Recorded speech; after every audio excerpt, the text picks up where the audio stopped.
fighter. Lightning inspired. Fight.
What's going on to all the gamers and gamers? This is Kano of the gamer section, and we live and uncut, peering and touch. You dig? This it's Liddy in the city, so you already know. I just said my name, so since to go ahead and introduce yourself. Hey, what's up, everyone? It's your boy Sinister here for another podcast. So let's get the show on the road. Figgity facts, no fiction. Figgity facts, no fiction. All right, go ahead and give them the Dub Energy drinks sponsorship. All right, listeners. Hey, a quick shout out to our sponsors, W Energy. If you're grinding through long and gaming sessions, late night streams, or just need extra focus, W Energy has you covered. Zero sugar, no artificial colors, packed with clean energy that keeps you going without the crash. And the best part is, you're part of the Gamer Section community. You get the user code Gamer Section at checkout for a special deal. Mm-hmm. So seriously, whether you're gaming, creating, or just need a boost, grab W Energy and level up your focus. That's DUBBY Energy code Gamer Section. Figgity facts, no fiction. Figgity facts, no fiction. So, Sinister, like, man, what you been playing for the week, man? I only been playing one game, and that's Pragmata. I definitely want to try to get that done, but you know what how real life is. So you know, the little time I had, I played it, everything like that. There's another one I was able to play. Of course, that's a review. Of course, I'm not going to reveal that yet. So, Mm-hmm. but stay tuned. That review is coming out. Those are the only two games I've been playing. Nah, facts. For me, the games I've been playing, I'm getting close to the end of Pragmata. And I'm at the end, getting close to the end of Mouse PI for Hire. That game is fired. Like those two games right there is up there for Game of the Year contender for sure. I definitely enjoy both of them games. Right. Uh, um, as far as like other games is concerned, and those are reviews that's coming out at the end of the week. Pragmata and Mouse PI for Hire. Right. Other games that I've been playing review wise, I can't say because I'm under NDA, so I can't say none of that stuff. But the other games that I have been playing that's outside of NDA, um, I'm getting close to the end of Replaced, and on the PlayStation side, I have been playing Echoes of the End. I'm at the end of that game too, man. I've been playing a lot of games. I'm getting close to the end of, man. It bees like that, Right. and on and you know what I'm saying. And on PC, still playing a bit of Morbid Metal, and shout out to Bandai Namco. They we was trying to get some like console codes for Little Nightmares 3, but they ended up giving a PC code for Little Nightmares 3. So a review's on the way for that game because I know everybody want to know what our honest perception of that game is. And for me, you Right. already know I don't hold no punches. I tell like it is. That's figgity facts, no fiction. Because it's hoodie in the city. Yeah. You dig what I'm saying? So, but I'm gonna keep it a being with you though, Sinister man. There has been a lot of gaming news that happened this week, man. It Right. actually was really litty in the city this week, man, and I'm excited to talk about it. So let's go ahead and dive into these topics, man. All right. But before you begin, which one you want to start off with? The good or the bad or the ugly. Start with the ugly. Get the bad ones out of the way. All right, well, let's go ahead because this part wasn't lady in the city, man. It was Gangs of Dragon. Let's talk about Gangs of Dragon, man. All right. So when we saw Gangs of Dragon, like Sinister, you remember seeing this at the Video Game Awards, right? Exactly. And honestly, though, man, I was excited about that game because it was different from Yakuza. It's made from the makers of Yakuza, Yep. but that game right there, it was different because you're not only just using hand to hand contact, but you're using guns and you're able to drive a vehicle in that game. Right. And now it seems like the game is in turmoil because of NetEase actually cut off funding for the game. And not only that, they what's the word I'm looking for? They basically shut down a website in a sense. And when they shut down a website and you don't really hear nothing else about it, then Right. it seems like that game was canceled. Uh huh. So, like, what are your thoughts about that? I mean, it seemed like it was like doomed from the start. I mean, yeah, Mhm, like the way it presented itself, like at the Game Awards, it's like, hey, it's like trying to light up excitement. It's done by the person, like you said, that created the Yakuza series. He mhm, said, no, he wanted to bring his own flavor to it. It's like, hey, let's do something else. He took that experience and put it into this game, but make mhm. it different, just to stand out. So that hey, but yeah, the guy behind it, Toshihiro Nagoshi. I mean, he came up with his own studio, but somehow, like behind the scenes, the NetEase just cut the funding off. I was like, oh man, that's just not a good look. I was like, I mean, heck, I mean, he was looking forward to it. It's like, heck, if the funding wasn't getting cut, but it seems like it was just like more politics going on behind the scenes than ever. It's like, Yeah. I was like, I was like, man, what is going on? It's like, but you know how it is, and it doesn't matter. In each part of life, like usually behind the scenes, there's always drama and and politics involved. Not the real politics. We're talking about business and the gaming culture politics. And then Yeah. yeah, it's like as far as like the story goes, it's a bit different. It's like even though the setting is still in Japan, but Mhm, this time it is involving the Korean mob organization mhm, crime syndicate. So I mean, you know how that the history between those two countries go, especially when each other's countries. But anyways, uh, just the matter at hand is just it's a sad state that this thing is in turmoil, and then of course the studio deleted their YouTube channel, like all the as it said, like the trailers and everything going with it. It's like, I mean, yeah. it's unfortunate, because I was hoping that like there was nothing, nothing, just keep it from blocking it from, but somehow the Goshi-san, like, it seems like the powers that be who hold the wallet, decided, what, it's not even worth it. He's like, I think behind the scenes, I don't think they don't seem like a return on investment. It's like,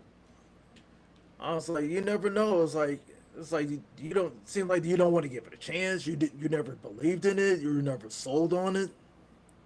It's like who knows? It's like Mhm, I mean, hopefully the Gosha will get back on his feet and probably start again elsewhere.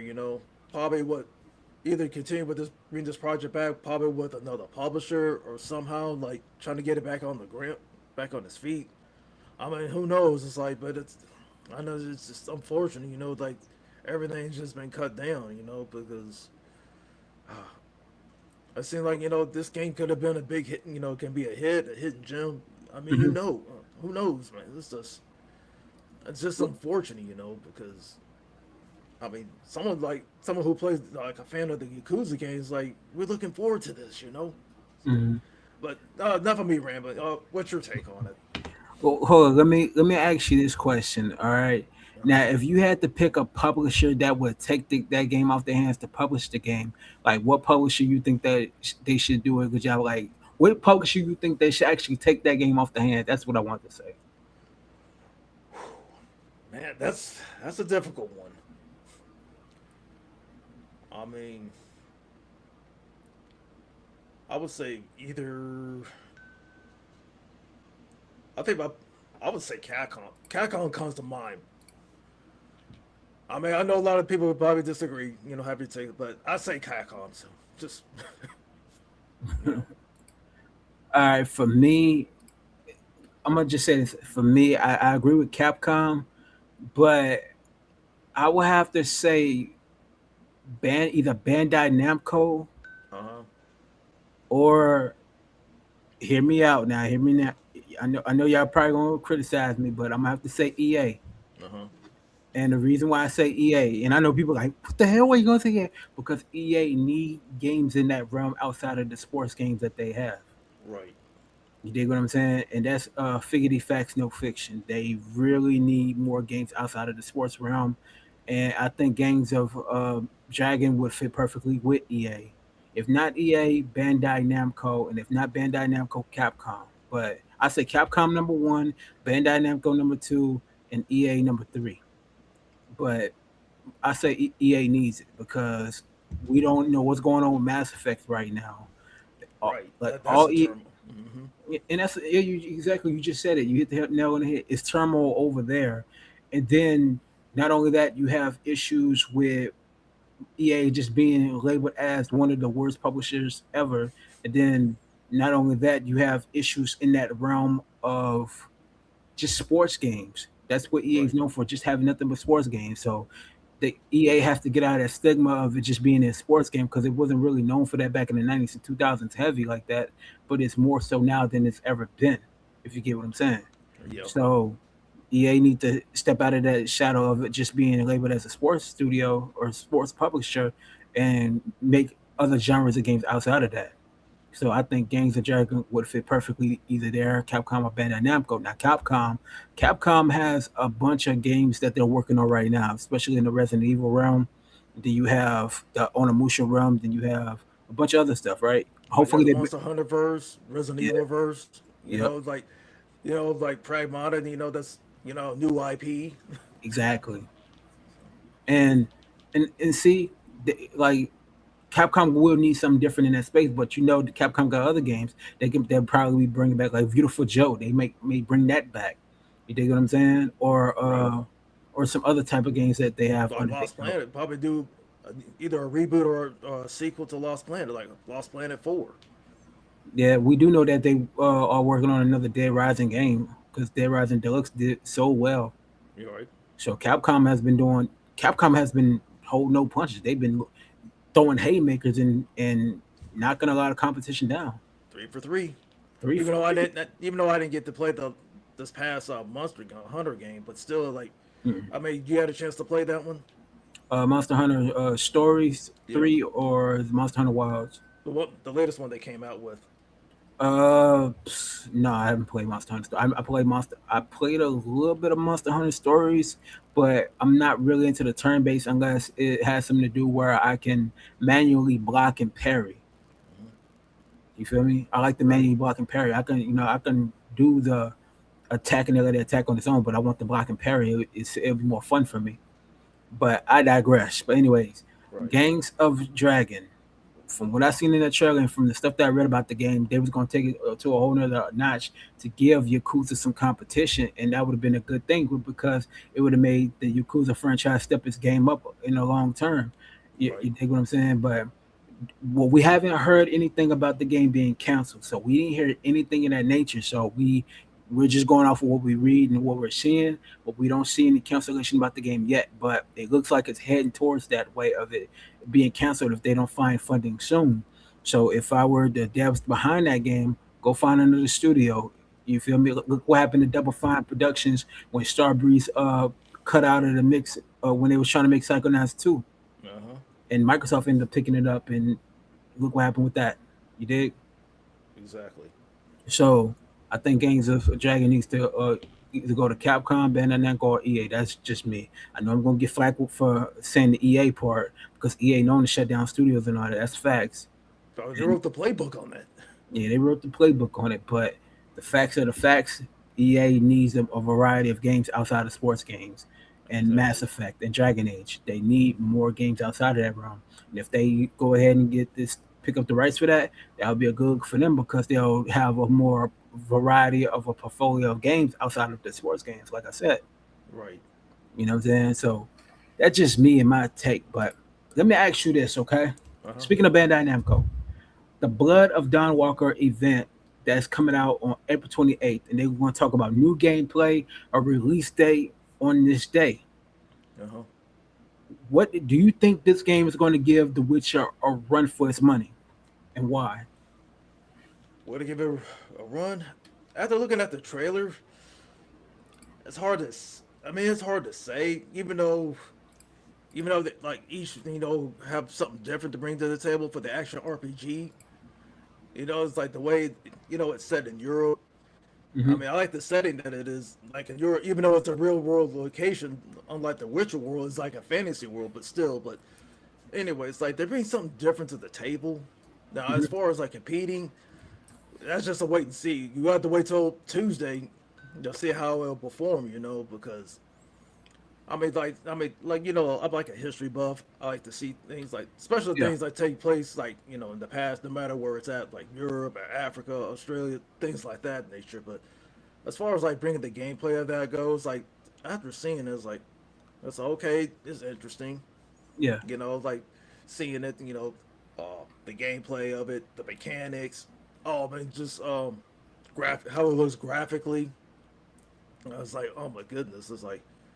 I was like, we're in for a treat. It was like, I mean, Hmm. you gotta give a shout out to the devs behind the scenes, like the work that they're putting out there. Because, I mean, yeah, because like The Witcher, you haven't seen that in a while, ever since Part Three. Because like, that's the latest game they've been putting out, and CD Projekt Red has been, putting out heavy stuff on Cyberpunk. But now that they wrap things up with Cyberpunk and say, hey, no more, updates, expansions, and stuff like that, it's like, hey, we're done with that. So I mean, if they come back into the Witcher world, it's like, yeah, that'd be great, you Yeah. know. And I see like this game giving some competition. Also, man, it'll be give CG Projekt Red some ideas out there. I was like, we shall see. But however, as far as that goes, I don't want to hype this game up too much. I mean, we got to see how it performs out there before I give like a further assessment. Dare to compare. Hmm. I mean, for right now, we're just getting like the apples to oranges kind of vibe right now. So uh, but like I said, like I said, shout out to the devs, like the people who are behind the scenes that worked on it. It's like, hey, the day's here now. It's time to show up, show up and put up, show up and shut up. You mean put up and shut up? Yeah, put up and shut up. Yeah. Yeah, I got you. I got you. I got you. Right now, yeah, I'm in the same boat. I want to see more gameplay from the gameplay that I've actually seen with the game. It makes me like low key hype for the game because it's made from the original devs that made The Witcher. So that's a beautiful thing. Oh, So see a pattern here. exactly. I mean, Now, people who worked on popular, not to cut you off, but now you go. people You who, no, people who worked on these popular games is like, okay, it's like, hey, they're taking their experience, and it's like, hey, just do your own thing. go. Hmm. Hey, it's a Right, beautiful thing though, man. It's something different though because they kind of like using that vampire aesthetics within this game. right, So it's a good thing because they're trying to stand out to be its own game in its own way. So right, it to me, I feel like this would give The Witcher a running for its money because Bandai Namco got their own original IP, and you see CD Projekt Red got their own thing. You get what I'm right, saying? So it can collide and have their own entity to the point where people will gravitate to this game. You know what I'm saying?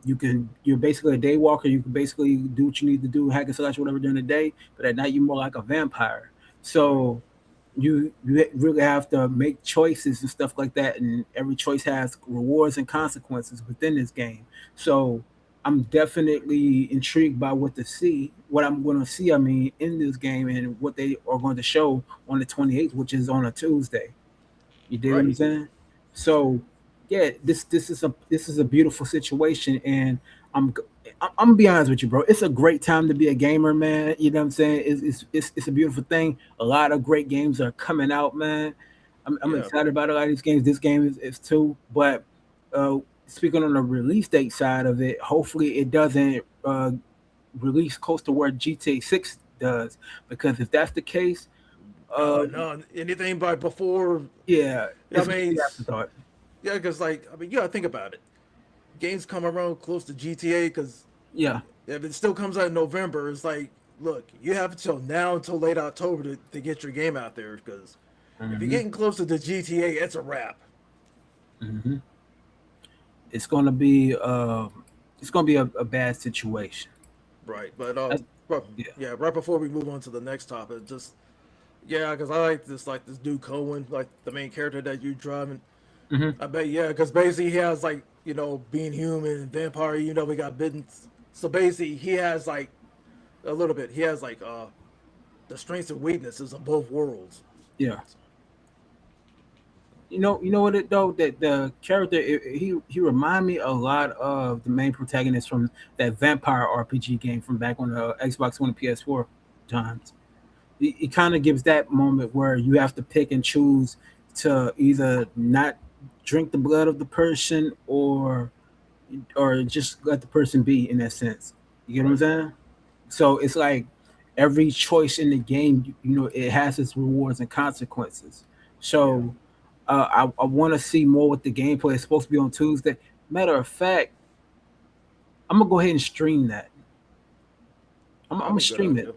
idea. Yeah, I'm gonna stream that. I'm gonna stream it, and I wanna, you know, see. You know, I want to see more with the gameplay, and I want y'all to see my reaction to it. You hear me? Right. Because I'm going in this cold blind. Y'all ain't gonna know my reaction. I want to actually see this and give y'all my honest perception of it, and if it's going to be a gas or a pass. Gas or pass. Yeah, if that makes any sense. Right. You know, I mean, what that means is either the game is going to be fire or nobody's going to desire it. You feel me?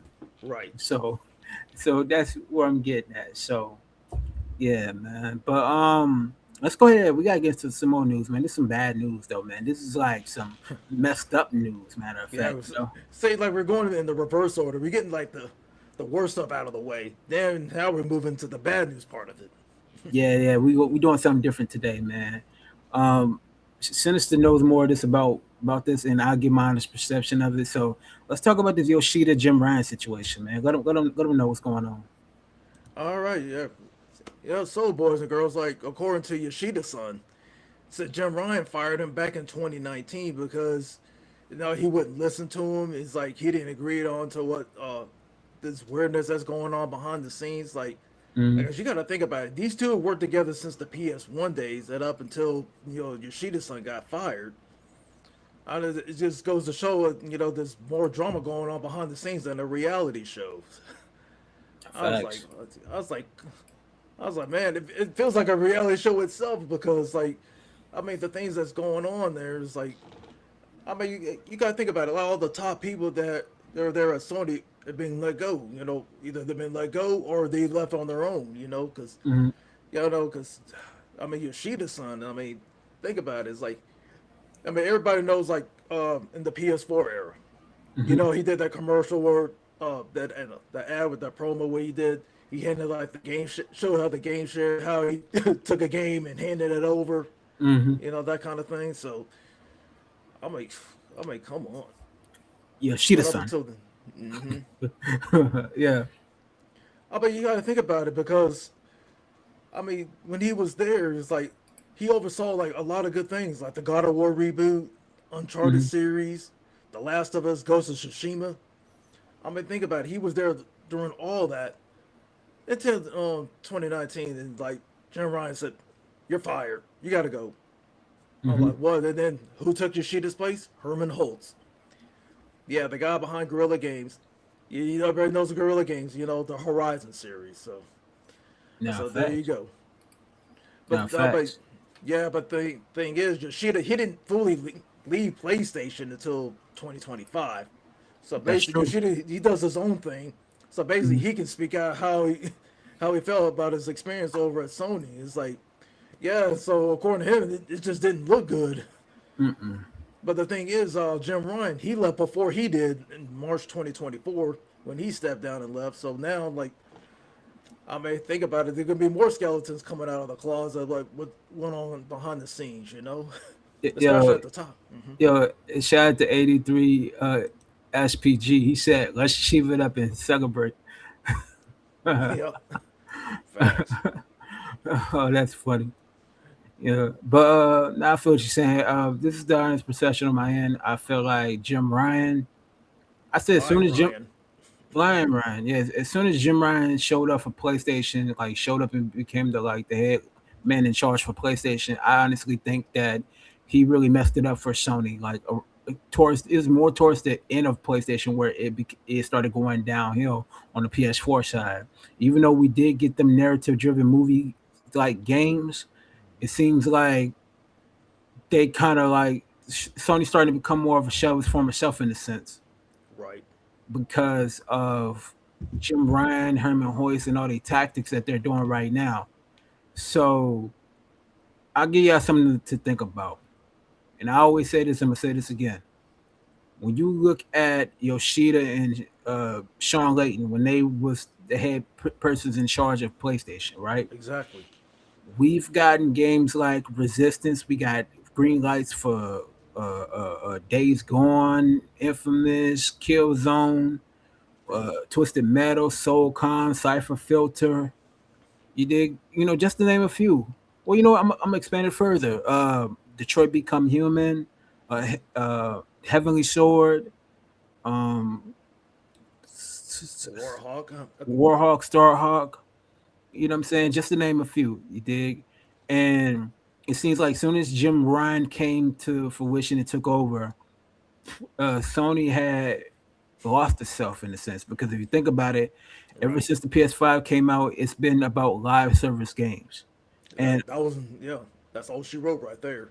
exactly, and that's been a downfall. But it also did this, from my standpoint. I'm gonna speak more on it in a second, but it also did this. It exposed PlayStation in the light of casual gamers. Uh huh. Okay, you think about it like this: the PlayStation 5 is at what 90 million, close to 100 million consoles sold, right? Yep. And their other games can't even get 5 to 10 million copies of their game sold. So if you put the two together, you'll see what type of gamers is playing on the PS5, and they're casual gamers that play the same games they always been playing: the Maddens, the college footballs, the 2Ks, Call of Duties and Call of Duties. That's it. and in the like Fortnite, Apex. I mean, you gotta think about it. Yeah. I mean, just it's always like you look at these charts. It's like, oh man, like don't get me wrong. Like some of those games, the single player games, those are great. But to the casuals, like okay, yeah, they probably play them probably once or two, but they're gonna go back to their go tos, because you gotta think Hmm. about it. I mean, people are gonna play what they're gonna play, but yeah, because like getting to your point is like, ever since Jim Ryan took over, like he stepped in the limelight. He just wanted to promote all these live service games, which was a major fail. It's like, I mean, look at what Concord. I mean, that's still. I mean, they paid $400 million for a failure. A major one at that. I mean, think about it, 400 million. And the other disaster with, of course, Bungie, they're still existing, but thing is, they're costing them a lot of money. And what's going on over there. Yeah, Some of but the you got. people, I'm about to cut you off, but you got to think about it too, though. The reason why they purchased Bungie was to combat that ABK deal. So if you look at it in that sense like that, you know, it was a smart but dumb smart move, if that make any sense. That yeah, it was smart for them to buy it because Bungie has a track record of making some quality games. But the flaw of them making the games is that they I put it to you like this here. If you look at Destiny 2 to me, I feel like that's an overrated game. You dig? Marathon, on the other hand, Marathon was released bare bones. yeah, Marathon should have been a well, actually, it was a multi-platform game. Excuse me, being stupid. But yeah, Marathon was a multi-platform game. But where are they mostly playing Marathon at? They're mostly playing Marathon on Steam and Xbox. yep, On PlayStation, they're not really playing Marathon on PlayStation because you know what it is. uh huh, A lot of individuals are spoiled by the single player movie games. Like if you look at Uncharted, it's a fire game, like a fire franchise, but it's a movie game. If you yep, look at The Last of Us, another same movie thing, game. Ghost of Yote Tashima, that movie games. yeah, You feel me? So when you looked at Sean Layton and Yoshida, they made a variety of range of games. You had Japan Studios, you had yes, the Gravity Rushes, you dig? You had the Days Gone, you had the Resistance, which I miss. I wish they would reboot the game. And then not only that, you got to look at the features of the PlayStation 5 that they messed up on. Whereas on the PlayStation 3, you have to stream the games on the PS3. You can't download and play the games major compared to the fail, exactly compared to the PlayStation 2 and 1 because of them thinking that uh, the gamers are not going to play backwards compatible games, which is not true because people will be playing backwards compatible games on Steam, on Nintendo, and Xbox. yeah. See, that's a major fail on their part. That they, oh, gamers are older. They're not gonna pay attention to. play old games. Like, how do you know that, buddy? Like, are you spying on every game at somebody's house, seeing what they're playing? Exactly. It's like you don't know that because people like nostalgia games. And lately, Hmm. I mean, you got to. I mean, look at the fact. Some of these AAA games, some of them have flopped majorly, and a lot of people are going back to retro games. Even myself, I grew up in the era of retro games. You know, Hmm. times I go back to them because like some of the games they're releasing right now suck. Yeah. But as far as like the drama what's going on with Jim Ryan, it's like yeah, because I look at. I'm not gonna compare him to Don Matrick. It was just I just put him in that group because like there's those businessmen that they think more of this, but said they don't care about what you want. All they care about It's the trying to get money. it comes a little of this. And like when the moment that Peter Moore over at Xbox, I mean he brought it up here.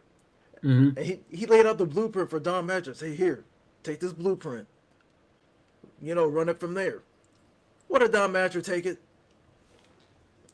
Walked us behind with it, threw it in the trash. And and look what happened with the Xbox One generation. The Yeah. moment that disaster Yeah. struck, and then just that was it from there. And the PS4 era, and of course Rashida was still there. They didn't have to do anything. Mm-mm. All they had to do was early, like I mentioned earlier about that promo. They didn't have to worry about all that DRM stuff. Mm-mm. Yeah. Oh, this the kicker to too. I forgot to mention this too. So not only that, speaking of DRM, so the biggest kicker of the DRM situation is this. Now they kind of like implemented that with the PlayStation 5, where you have to play the PS5 the games for 30 days. If not, they're going to remove the license of the game off the PS5. You digging that? They said it was like a bug, but I don't think that was the case. I No, really think that was a purpose that they was doing that. no, they're doing And it on purpose. exactly. And they kind of like mimicking what the Xbox One was. So they really, from what I'm seeing with PlayStation this generation, it's a lot of self sabotaging. And copy and biting. Yeah, What I and mean by biting. biting, to your boys and girls, biting is just copying. Exactly. So they're doing a lot of copying, biting, whatever, and self sabotaging. And it's kind of looking like with the PlayStation 6, they're not learning from the mistakes that they made from the PS5. They're kind of going to keep it going. Because, okay, if you look at it like this, when it comes to fair games, for example, right? And I said it in the last podcast. I said, do I think that game is going to be DOA? I say not right off the rip. It's not going to be a DOA right off the rip. No. Um, it's gonna give that marathon treatment because marathon is kind of like now it's close to being DOA because right now it's on life support right now because it was released bare bones.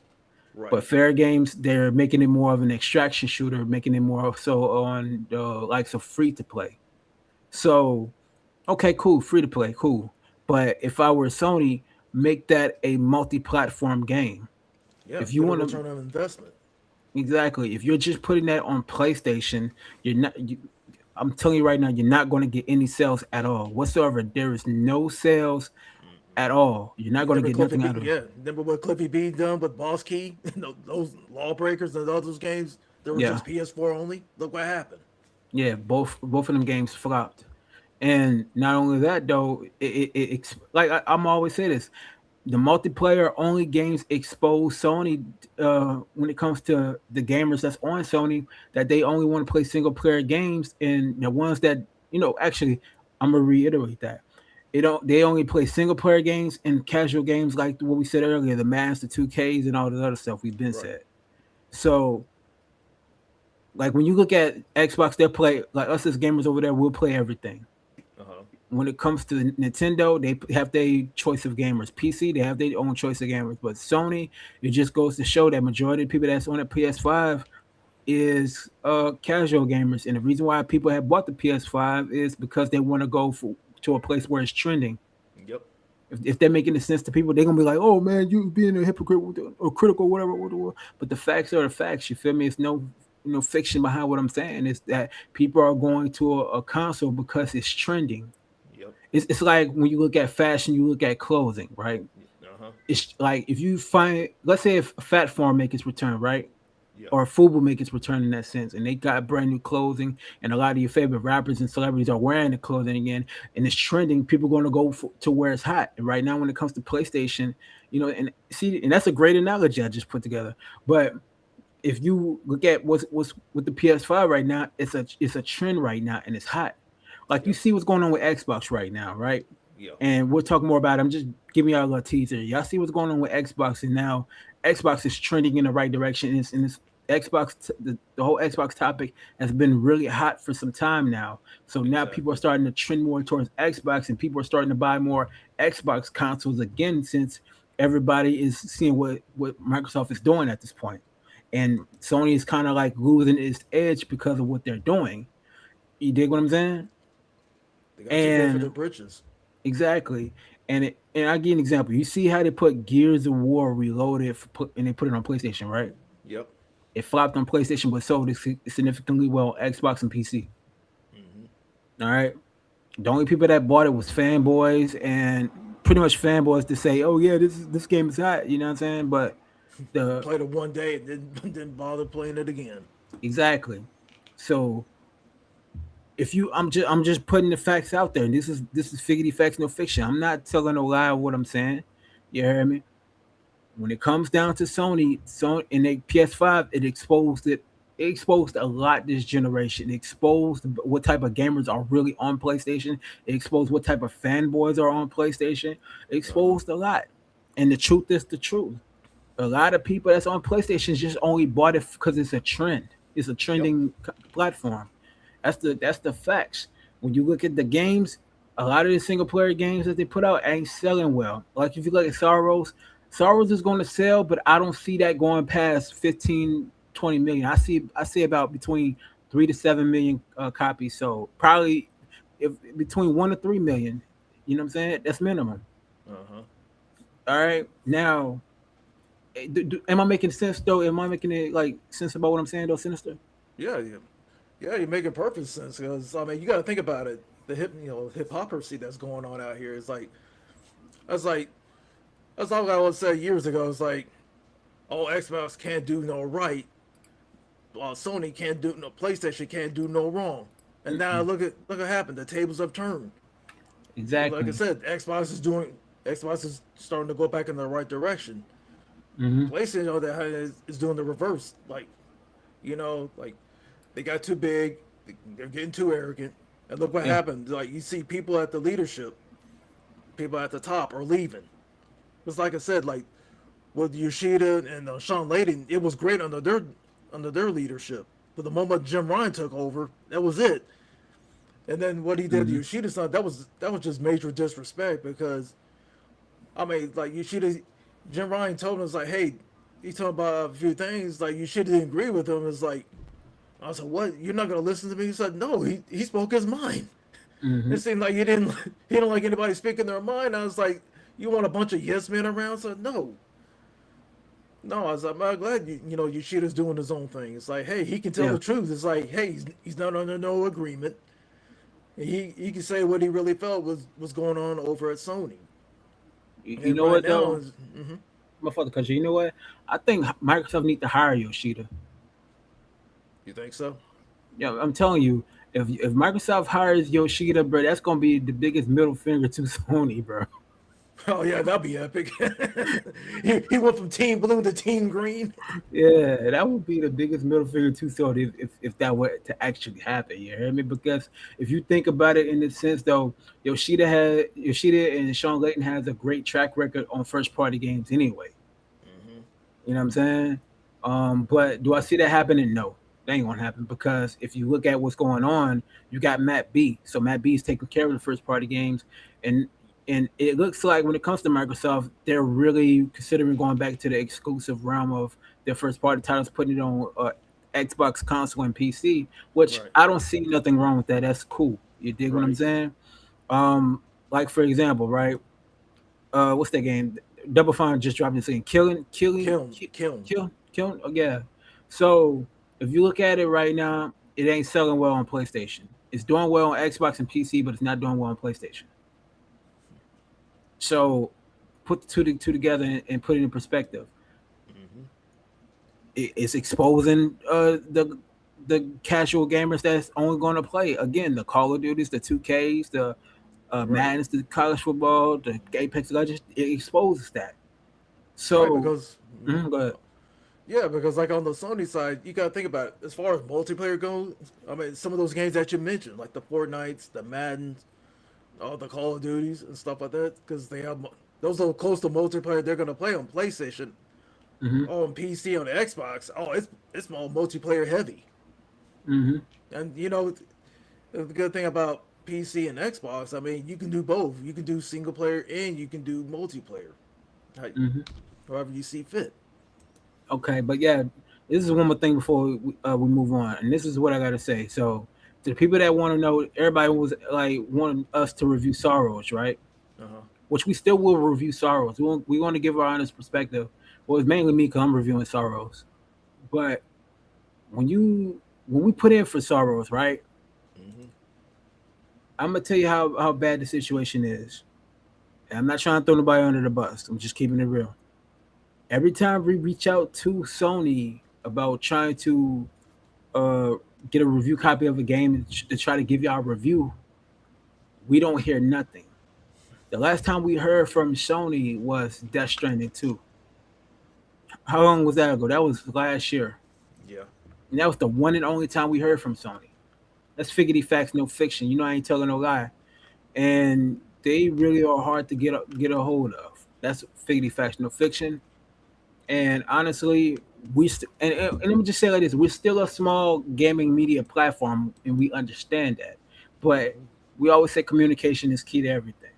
Right. And we reached out to Sony about Sorrows. We didn't get a response, so came out of the pocket, and now I gotta review it, and I'm gonna give my honest review like I always give honest reviews. Sinister gives his honest reviews as he always gives his honest reviews, and when Sinister says a game is trash, he's gonna have a field day. When I say a field day, this man hits 0 to 100 real quick with the field days. Yeah, I'll give you a prime example of that Grand Charisma. Yeah, I didn't hold no punches on that one. exactly. So that's just our honest perspectives. You hear me? So we're going to give our perspectives of Sorrows. Do I think from what I'm seeing with the gameplay already is it game of the year contender? To be honest with you, I have to say no. I'm kind of mixed on it. You know why? Okay.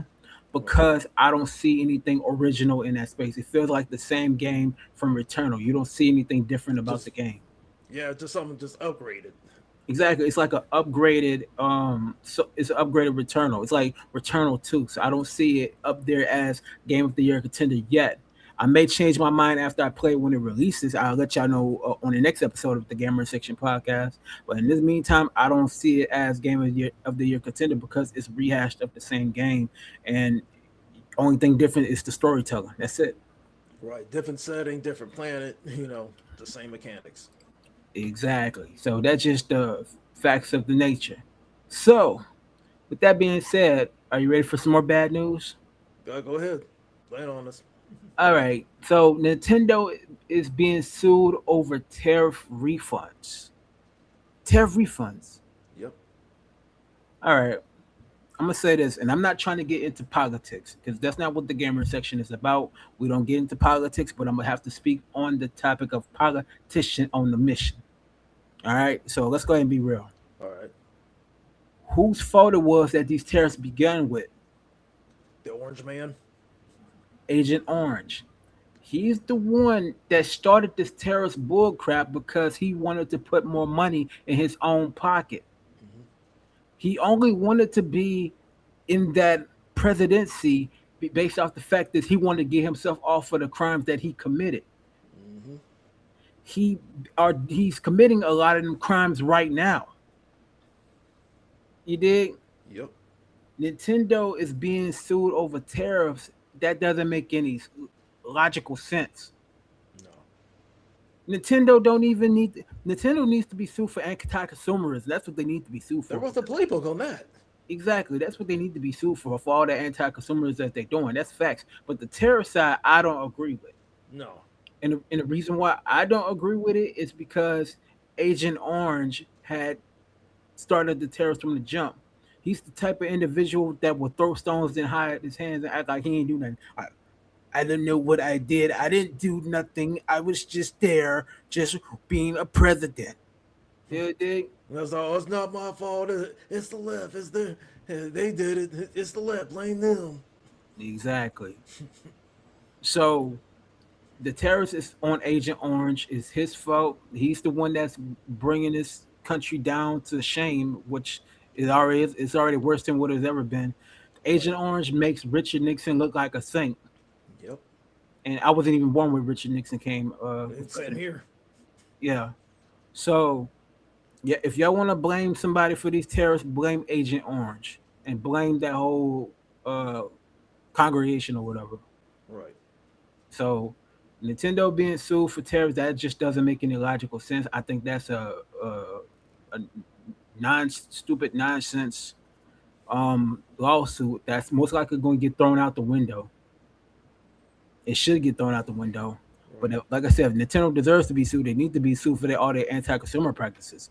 They need Right. to be sued for not making a diverse lineup of games outside of Mario, Donkey Kong, Link, or Zelda, and Metroid. They need to make some more new IPs that have some rated in for mature style games instead of just making these little kiddie-ish games. But that's what Nintendo's known for. So I can't fault them for that in that sense. But still, they got to diversify their lineup of games. They've been too safe for too long. They need to Right. go ahead and advance and create better style of games. That's figgity facts, no fiction. All right. Let me hold tag in on this one. All right, go ahead. All right. Now, for those who remember the previous podcast that I've spoken about, of course, Nintendo being in the forefront, they were Yeah. suing this administration over these tariffs because the Supreme Court ruled that these tariffs were illegal. They didn't get Mhm. no, they were never sanctioned and never got past Congress or all that. So anywho, so they opened the door for like all these other companies. Say, hey, we're gonna sue this administration too. It's like, hey, you cost us a lot of money with these tariffs. It's like, you knew they were illegal. You knew what you were doing. They said, no, Mhm. we're gonna hold you accountable. Now, fast forward to now, Nintendo, you still have not learned your lesson. Mm-mm. Not only do you like to cheat the customers, with your anti-consumerism, you always like to attack people, especially if they make content on a certain platform. Because Mhm. even though someone bought your products legally, but the thing is, now you want to flag that person, for hey, that belongs to us. I was like, really? You're just like that overprotective lover when it comes to your IPs. But anyways, but onto the lawsuit. That seemed like these customers was, oh, wait a minute. Okay, you sued the administration for these tariffs, but now you're trying to take advantage of these refunds and you're Mhm. trying to put it out on the customers? Look, we're in an inflation right now. People don't have that kind of money. Nope. Your console, you like to raise the prices of your consoles. Like, you got to think about it. All three, all the platforms, consoles and PCs, they're expensive right now. Let me say this. Let me say this too, man. All right, because I already know you about to go through a whole nother field day with this one, and all I'm gonna just say is, y'all done messed up now. Y'all done woke up the sleeping giant with Sinister. Now go ahead, Sinister. I ain't got nothing to say. No, but I mean, you got to think about it. You're going around cheating people out of their hard-earned money over these platforms. Yeah. Like I said, like nobody gets a pass. Not Microsoft, not No. Sony, even on PCs. Like nobody's getting a pass. But anyway, but Nintendo, you were in the forefront because you wrote the playbook on this. Facts. So now, anywho, so now you got to think about it. It's us. We got power of the wallet, our money. But you Mm-hmm. want to sit there and cheat us out of our hard-earned money. Mm-hmm. You want to raise your console X amount of dollars. You want to raise your games from $80 to Yep. $100, Yep. and you want to sit there and punish people just to break their system. So now they're left with a paperweight. Yep. That's what no. It's like you got to think about it. It's you as the consumer. It's like, hey, look, we got the power of the money. It's like don't give these corporations your hard-earned money if they're not going to give you anything that's worthwhile. Mm-mm. Nope. That's a no. So like I said to the other ones, like it's like you better look at Nintendo. It's like if y'all gonna try to do this, it's like look, best believe we're gonna come. They're gonna come sue you too. We see y'all in court. I'm sure them judges and them lawyers, especially them prosecutors, they're rubbing their hands like Birdman. It's like, hey, oh, I smell a lawsuit coming. Oh, we're gonna get some money. We're gonna get paid off of this. Yeah. But Fact. still, but anyways, Nintendo's like, you have the right to, like, you know, the corporation, you have the right to go after this administration, but the terrorists. But don't sit there and try to use this and make us pay for the sins of what you're doing right now. Mm-hmm. So, mic drop. Dang. Yo, I'm not gonna lie to y'all. This is the first time that Sinister went to Stephen A. Smith mode. I ain't had to say nothing. I'm cool, man. No, I'm gonna do way better than that clown. Dang, I just can't believe that. I ain't got no words for that one. Sinister just hit y'all with a pipe bomb, a CM Punk pipe bomb on y'all. But you're lucky I didn't go MJF. Yeah. Yeah, that's funny. All right, let's go ahead and get into some more bad news. All right, take it away. Let's go ahead and talk about Mind's Eye. All right. So, if people are not familiar with Mind's Eye, I'm gonna keep it all the way up being about the game, right? So, I played and I beat in platinum Mind's Eye on the PS5, and to me, from my experience of playing the game, first and foremost, the game should have been at 60 frames per second. That's figgity facts, no fiction, right? Secondly, the story was cool, but the gameplay, as far as like, it's like the world is like big, right? Yeah.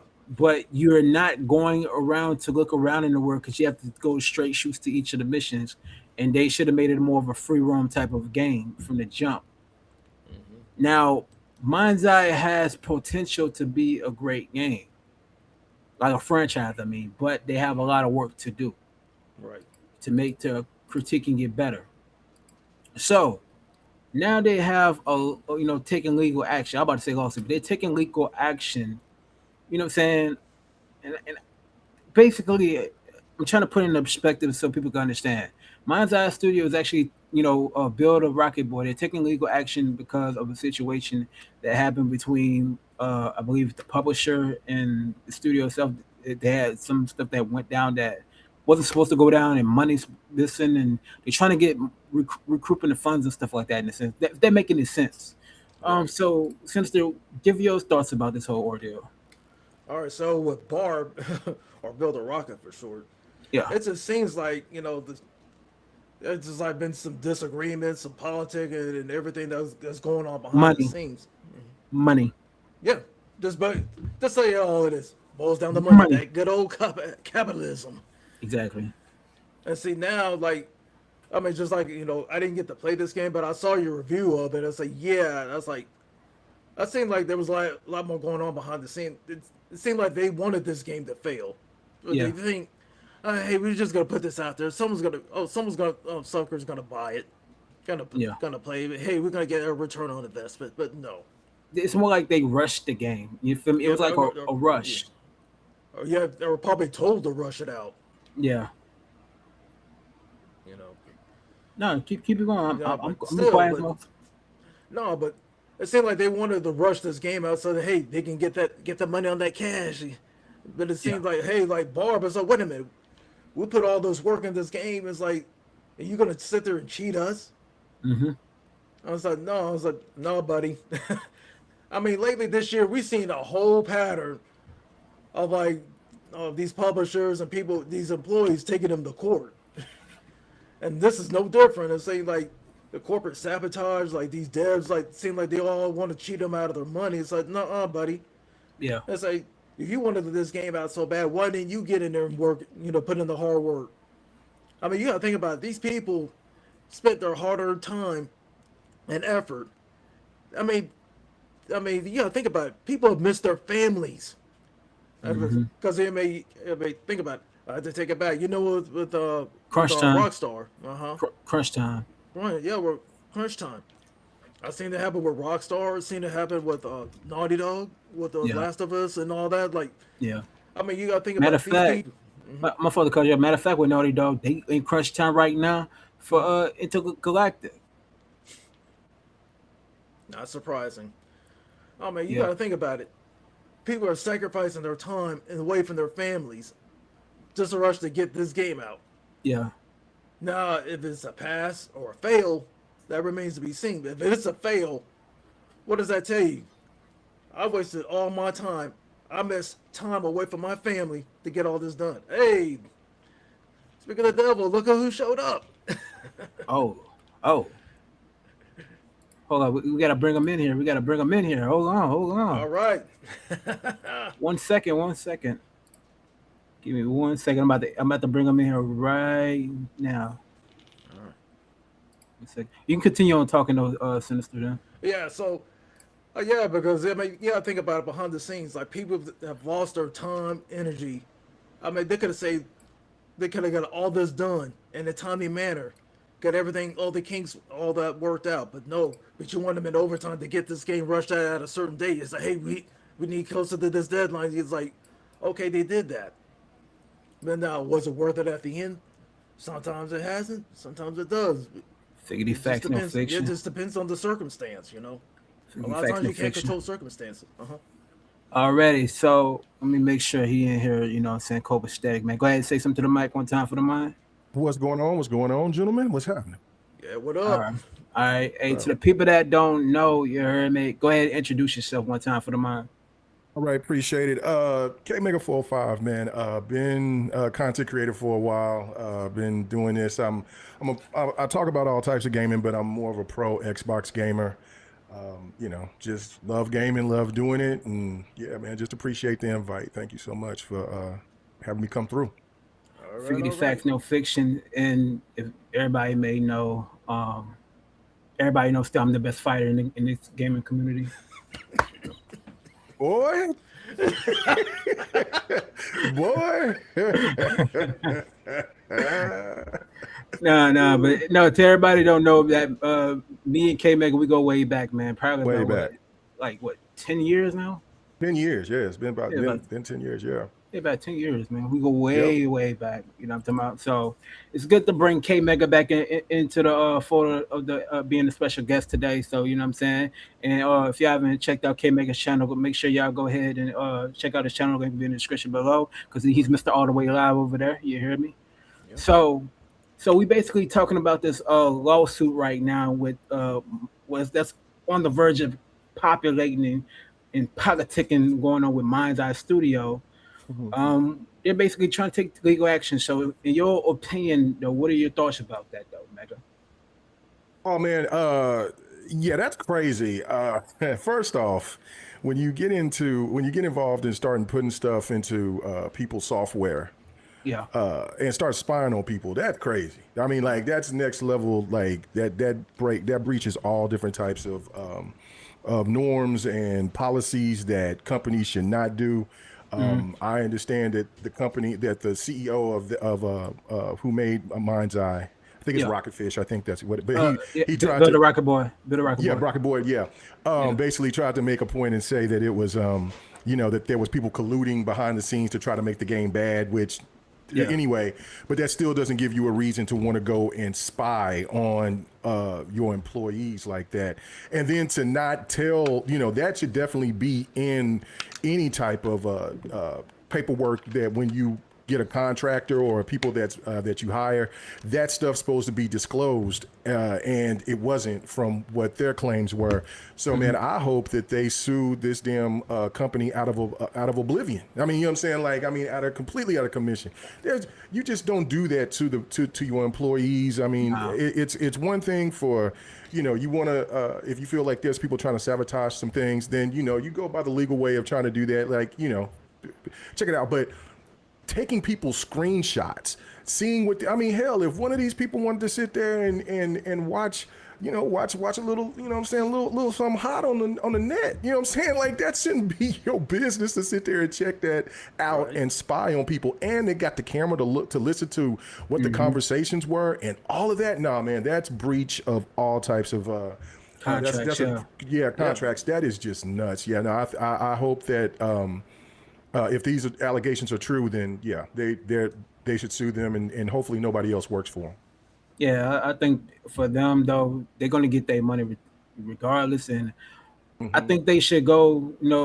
It looks like they're going to more of they're going to be publishing their own future games in the future purposes, which I think is a good look. But if I had to like pick if they were actually to like have a studio or have a publisher publish their products, I'm gonna say it again. Bandai Namco, man. Bandai Namco could suit them very well for their future games, or Capcom, because Capcom been on a run too. You hear me? They've been on a roll for a minute now, and they have three right now with these games right now. Pragmata, Fire Game, Monster Hunter Stories 3 right now, then Resident Evil Requiem. Now.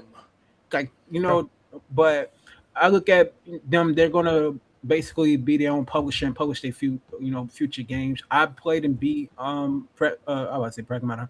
I played and beat Mind's Eye. I see the potential there in the game. Yeah, me too. I have the game. I see the potential into it. Yeah, but yeah, I see some potential.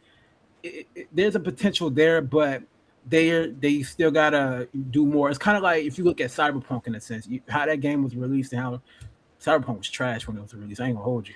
But now Cyberpunk is one of the best games that ever came out now after they did all the updates. So when you look at Mind's Eye, potential's there, just they still need a lot of work. If they can do some expansion of a story, free roam, do what they need to do, it can get up there and get to that Saints Row level, get up there to the Saboteur level. It can get up there.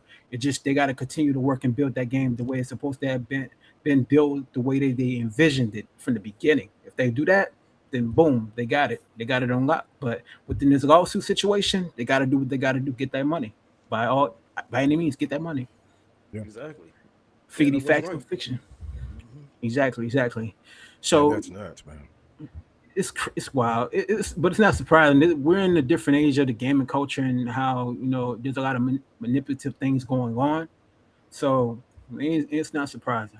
And also, it also is another story that makes people hate AI even more.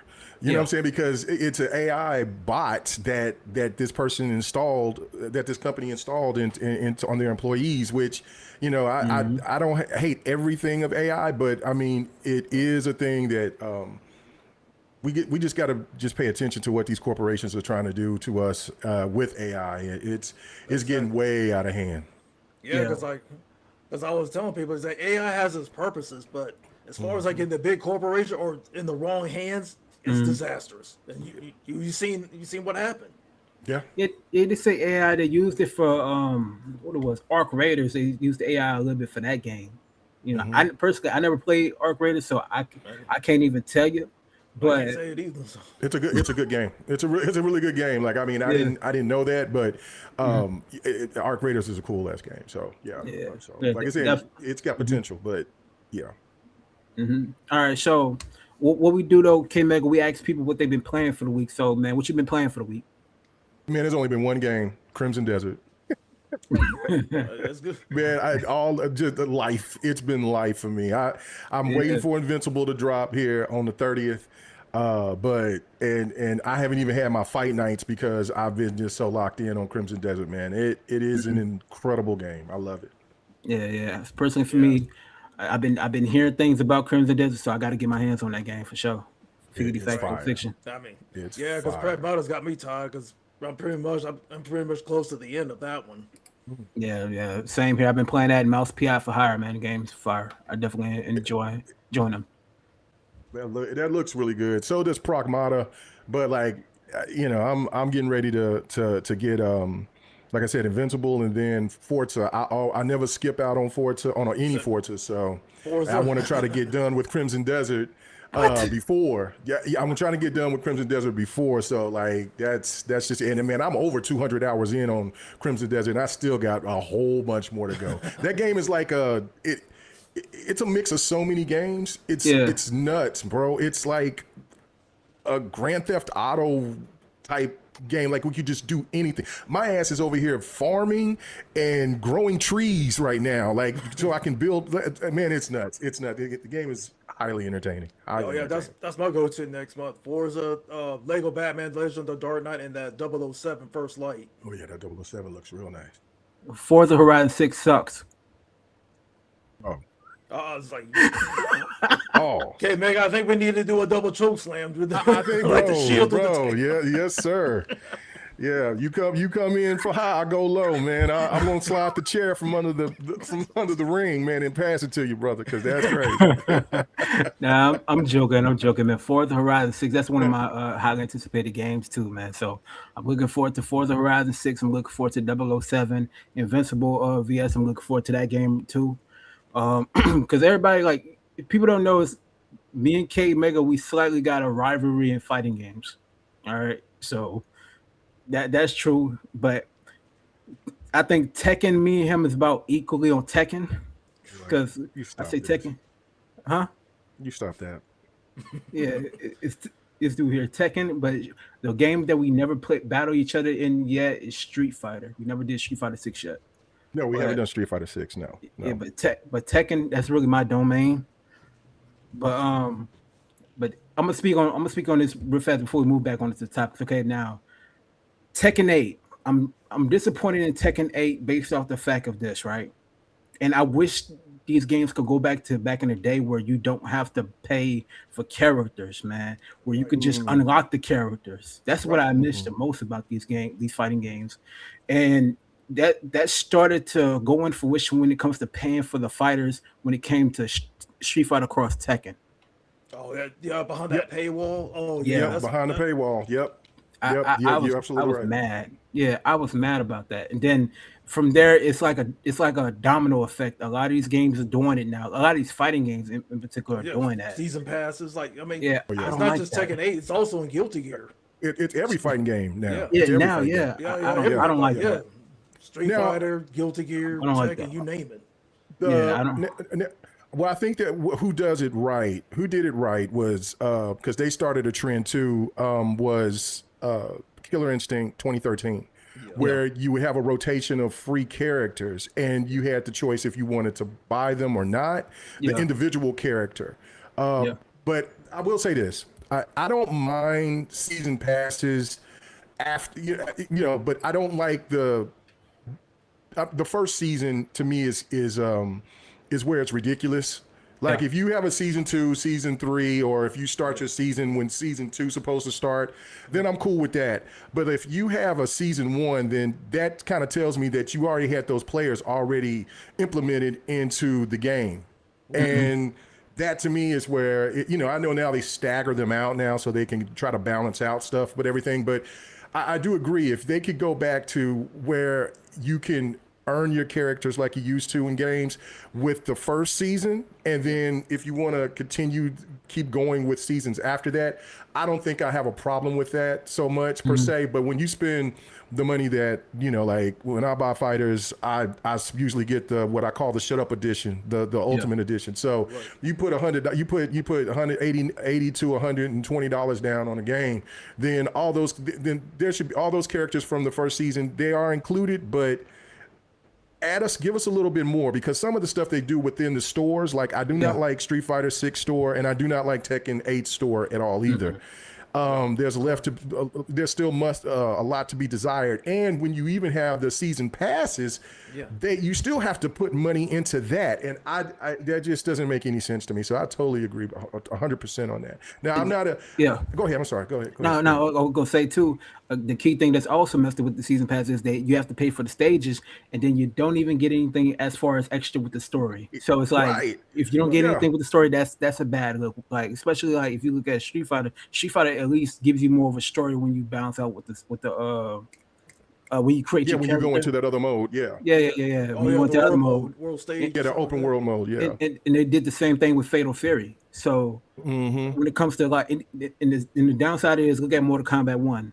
Nobody will talk about Mortal Kombat 1 anymore. Mortal Kombat 1 is kind of like an afterthought now. Yep. Unfortunately. Yep. Unfortunately, it's not a bad game whatsoever. I just think that Mortal Kombat 1 threw everybody off with the way that the fighting scheme is. Like if you kept it, if you wanted to add a character to come in and jump in, they should have kept that as Mortal Kombat 9. They should have kept fighting mechanics like Mortal Kombat 9. That would have been fantastic. That would have been perfect. Yeah. But you go from a dramatic look from what you had from Mortal Kombat 11 to then this with Mortal Kombat 1, which I think Mortal Kombat 1 is a good fighter. It's solid. It's just that it just doesn't. It's the one fighter that gets a lot of casuals, and that did not feel Right. You know, it didn't feel, it's like, for instance, my wife's friend said something yesterday that had me cracking up. She said, Yeah. because we was watching a commercial, a Burger King commercial, and she's just like, you know what? Can my Whopper just be a Whopper? You know what I mean? Like, why do we have to add all this other stuff? And that's the thing that, how I feel that gamers feel about Mortal Kombat 1. It's Yeah. like all this extra is just a little bit too much, man. Right. You didn't get to have it your way. It's like, huh. Now they be doing too much, man. But Yeah, too much. they be doing too much. But the way I look at it is, I'm ready to see what NetherRealm Studios is working on next. You feel Oh, me? indeed.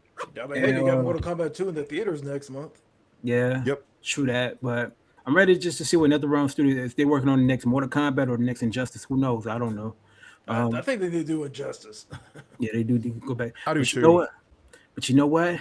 I'm about to go into some detective work. Y'all ask me that question again next week. I'll find out what I'm digging. I'll dig up. You know what I'm saying? So I'm about to do some real detective work. Oh, yeah, but before we move on, but Yeah. there's one thing, Kmega, it's like, all right, earlier that Kano and I, we were covering Nintendo, like some consumers were suing them over the tariff refunds and stuff like that. Just a quick, what are your response to that? Oh, absolutely. If you remember, and you know, you see me on my Facebook. On Facebook, Yes. I'm a totally different animal than I am on Twitter. But yeah, no, like there were supposed to be tariffs that were supposed to be getting paid out in checks to Americans in February. Yeah. We ain't heard nothing else about that. So, you know, it's you know, you bailing out the corporations yet again, and yet the customer still has to fit the bill. We're still paying on tariffs. So I am totally behind the people going after Nintendo and going after the government for money that's unnecessarily being spent for this dumbass tariff stuff. Like, I mean, it's only harming us. It's not harming the other companies out there. Like, I mean, it is in a sense for, like, you know, the price increase, and that drops you know, people buying things. But in the long run, it's the American people that is paying all this extra money. And for us not getting some kind of incentive back is ridiculous. Like, why Nintendo don't need any more money? They get enough of our money. Right. I mean, it's like I said, they want the playbook on anti-consumerism. Yes. That's what I said. If Nintendo should be sued, they should be sued for anti-consumerism. But that's just neither here or there. Bro. You dig what I'm saying? Bro, what was it, $60-$70 for that cardboard that they were selling a few years back on the Switch 1? Yeah. Yes. Yeah, that was retarded. That was very retarded. But there's one more thing I'm gonna say too, man. They need NetherRealm Studios need to do a Shadow Monks 2. Hands down, I said it. Oh, Shadow that's Monks way 2. overdue. Yes. Oh yeah, that's overdue. That's overdue. That's overdue. What I'm telling you, what needs to happen is that there needs to be a KI versus MK. That's been overdue too. That's been overdue too. That's been overdue. I think that would be one of the best crossovers in fighting game history, in my opinion. And it's like, you know, I would like to see Injustice as well, but it, you know what I'm saying, if I had my pick of the litter, it would be either Shaolin Monks 2 or maybe another MK versus DC, something like that. But let's get some crossovers. I mean, number one for me would definitely be MK versus KI or KI versus MK. That would be excellent. Figgity facts, no fiction. But speaking of like fighting games in that domain, you know, Dragon Ball Xenoverse 3, that was officially announced. You dig? So, let's see. I beat Xenoverse. I got halfway with Xenoverse 2. Xenoverse 3 has been announced. You know, shout out to the homie Darth. That man's a Xenoverse fiend. That man like Xenoverse to the highest caliber. But it's been officially announced. I believe it comes out in 2027. Yeah. Next year. Yeah. I'm gonna just say this. You know, I ain't gonna speak too much on it because I really ain't got too much to say about it. That's cool that they announced the trailer. You know, I already got like Sparking Zero. Still played that game to this day. But it just it's cool that they have the trailer, but I got to see more of the gameplay. So I can't really judge the game off of what I see with the trailer. It's just like, okay, you get to create your character, and you can make him either insane or however you want to make him. But Yeah. I got to see more. I got to see if it's worth for me to even play day one. Is it going to wow me? Is it going to be like, oh my God, I'm buying this day one. I got to go ahead and get this money now. Let me hurry up and get this money now. You know what I'm saying? I don't know. You know what I'm saying? With this trailer, it's like it's cool, but it could possibly be the same game. So it's just like I got to see more. So it didn't excite me in that factor. But for you, what y'all think about it? Sinister, what you thought about it? I mean, yeah, after seeing the trailer, it's like, I mean, that's cool and all. Like, I'm not like you. I gotta see more gameplays, like the mechanics. But of course, you gotta wait till 2027. So hopefully, probably later, like December, we probably get to see more. What it's more about it. Another thing is this. You gonna dedicate this to Akira Toriyama? Rest in peace. Yeah, rest in Because peace. yeah, because I mean, he brought this world alive. But yeah, I played Xenoverse 1. I played 2. Mm-hmm. I mean, like for this one, I gotta see more. Like, I mean, I'm just like you. It's like not much to speak out from here and there, but like I said, hopefully, they find a way to dedicate this to Akira, because Yeah. it wasn't him. We had none of these games to exist. Yeah, they got to do it right. They got to do it right. What about you, Mega? I'm just like you guys. I mean, I got both 1 and 2, but I haven't put that much time into them. I'm much more in tune into DBZ Fighter Z and Sparking Zero. Like those are kind of the Dragon Ball Z games that I'm more into. I also have the single player one. I can't remember the actual name of that one, but Xenoverse, I know my boy Yobi and a couple other people that I know that in the gaming space, they love Xenoverse, but I haven't really put enough time into it to really just give a huge thought on it. I'm happy that it's coming out, and I do agree that they got to pay homage to the great one that made DBZ, but that's all I got to say on it. Oh yeah, figgity facts, no fiction. You know what I'm saying? Oh man. Whew. All right. What about Eco the Dolphin Complete? They basically made that announcement. They just put up they didn't even have a trailer, honestly. Right. All right. I'm about to rant right quick, man. Right. I'm about to rant right now. You heard me? So let me go ahead and explain this. When you look at this Dolphin game, everybody know from classic Sega Genesis games. Y'all know about that, right? Y'all announce it, but we don't have a teaser trailer. I didn't see a teaser trailer. I didn't see any type of trailer. We know that Sega is actually on a mission to bring back some of their old classic games. We know that we have a Prince of Dragon remake that's on the horizon that's coming soon. A new Jet Set Radio, one of my all-time favorite games of all time, might add. But y'all gonna put a picture saying it's been announced, but we don't see no trailer, and we don't even know what the game is gonna be, and we don't even know if the game will be fire or not. That is an epic fail in a major proportion, and nothing of an abortion. That's something that is of assertion. Okay. So I'm gonna have to be brutally honest, man. That don't do it for me. That has not does it for me, and I don't think it's gonna do it for me until they show me something that's worthwhile. That's gonna make me excited to want to play that. So they're gonna have to hold that L for just over here, just putting out a title, just the title of the game, and not putting out at least a teaser trailer that gives people like, oh, okay, I want to play it, or do something like, okay, I want to see more. It does nothing for me. Right. All right, and it did jack for me. That's all I gotta say about that. I'm calm now. Y'all can go ahead and take it away. I'm gonna go ahead and be my thoughts right quick. Yeah, I mean, yeah. I'm looking on this site here. It says like it's built like for streamers and speedrunners. Like, okay, I never played it on the Genesis and on the Sega CD. Mm-hmm. I mean, yeah, I enjoyed those back in the day. But you say this is complete. I was like, hey, this is complete of other BS. It's like you don't put nothing out. Like, No. it's like all it see is nothing but text. No screenshots, no teaser trailer, nothing. It's like, Nah. how you gonna get us? How we gonna buy into all this if you don't have anything to show for it? It's like, come on. I was like, who is running this over there? Nah, there is nothing to contest about it. I'm like, okay, you give us a title of it, but you don't give us nothing that's like, oh my God, I want to play this day one. You feel what I'm saying?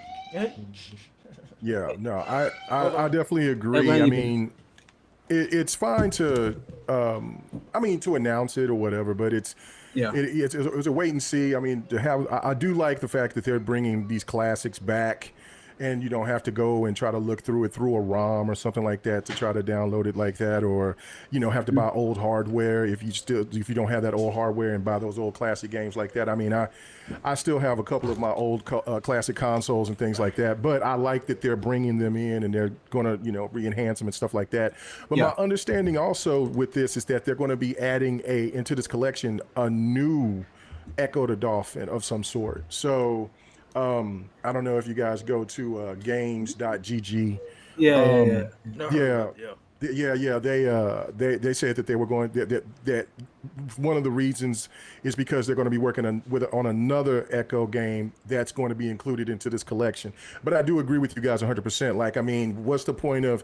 I mean, it's good to have a conversation about it, but to advertise it and you don't have anything to offer, like no gameplay, no trailer at all, then I mean, that's kind of wasting time. Like, that basically pretty much means that game might not be able to come out until what, 2028, 2020, like, you got to give us something. So yeah, I do totally agree. That is it.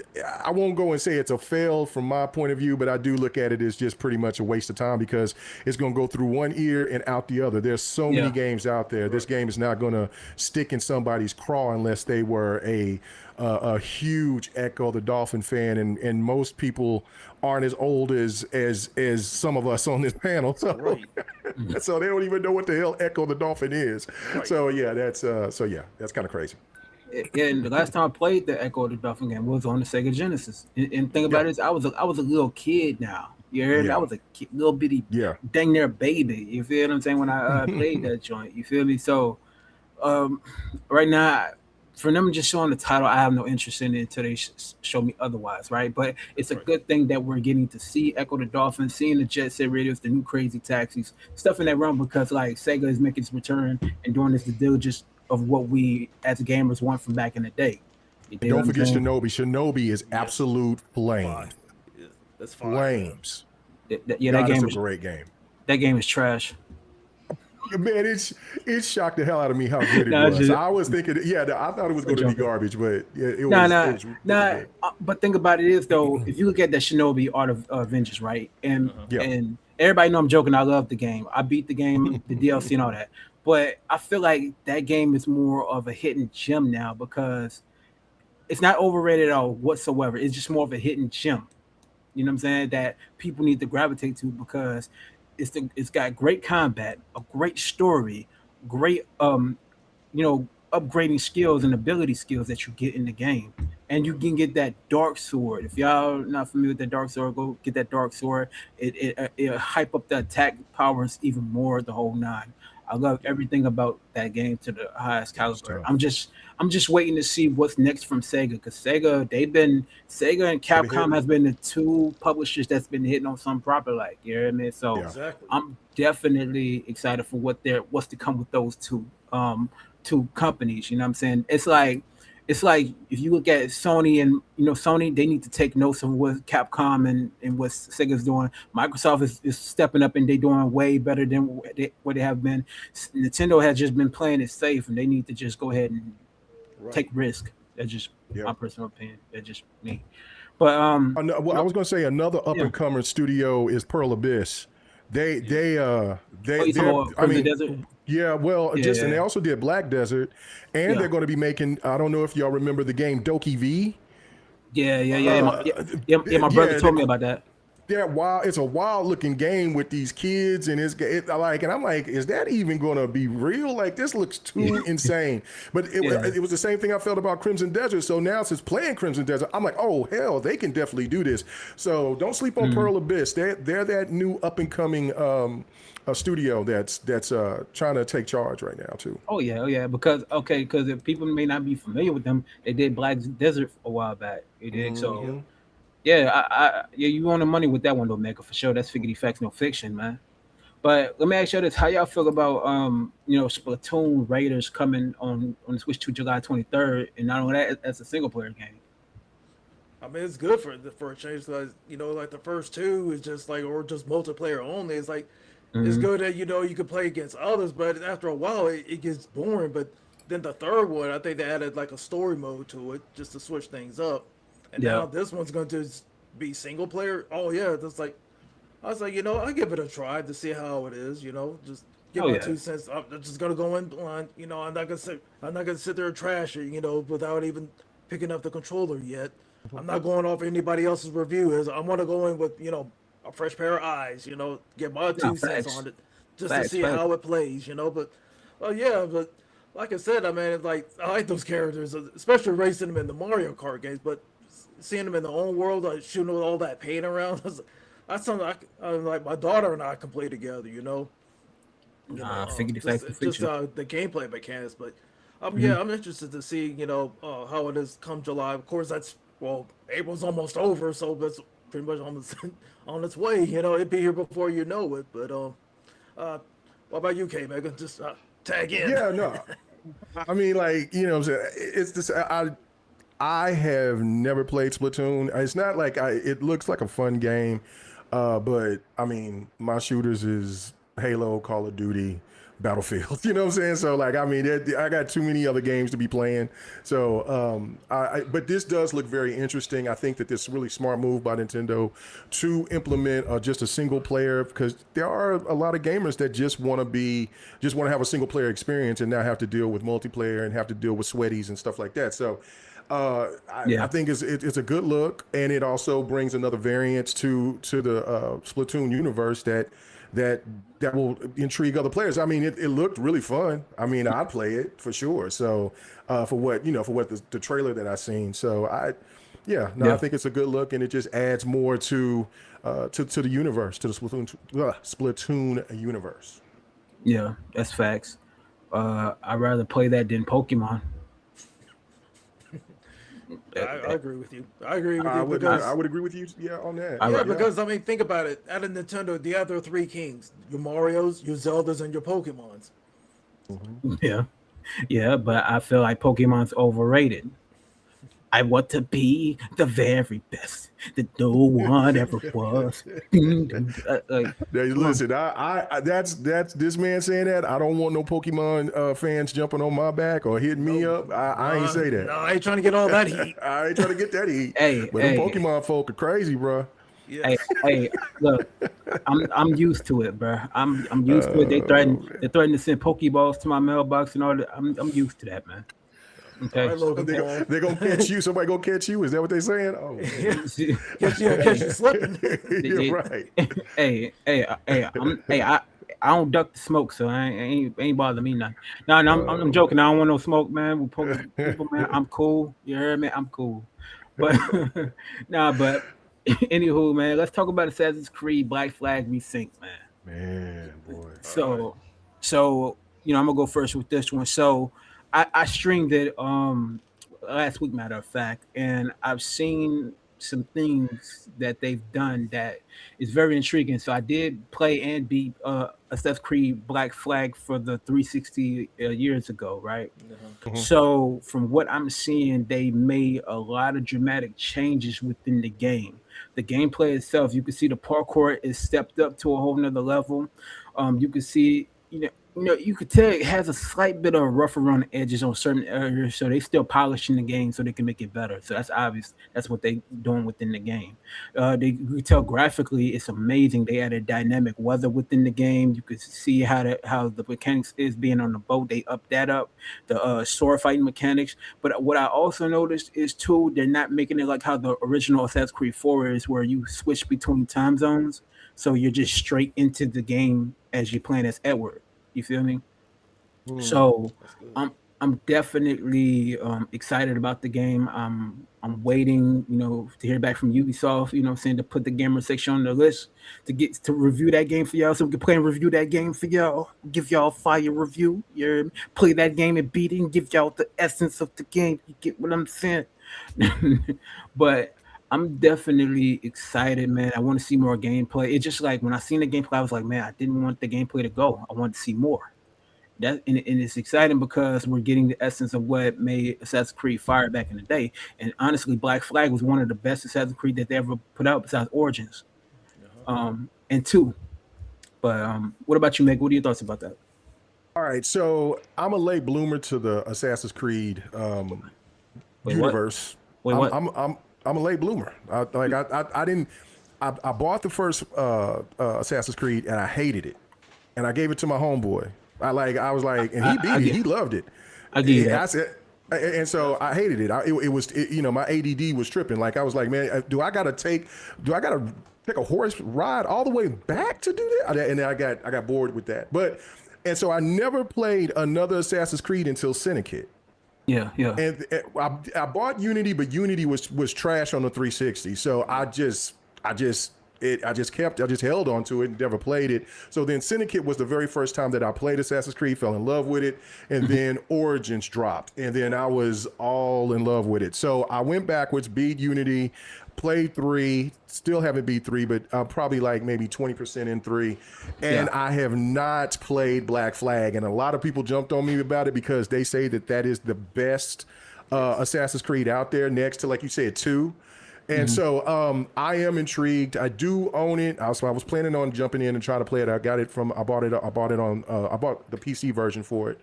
And so I was like, oh, and when I seen this Resynced, I'm like, damn, this looks good. And I was thinking the PC version of it looked fantastic. This blows that away. So I'm like, you know what? I'll just wait.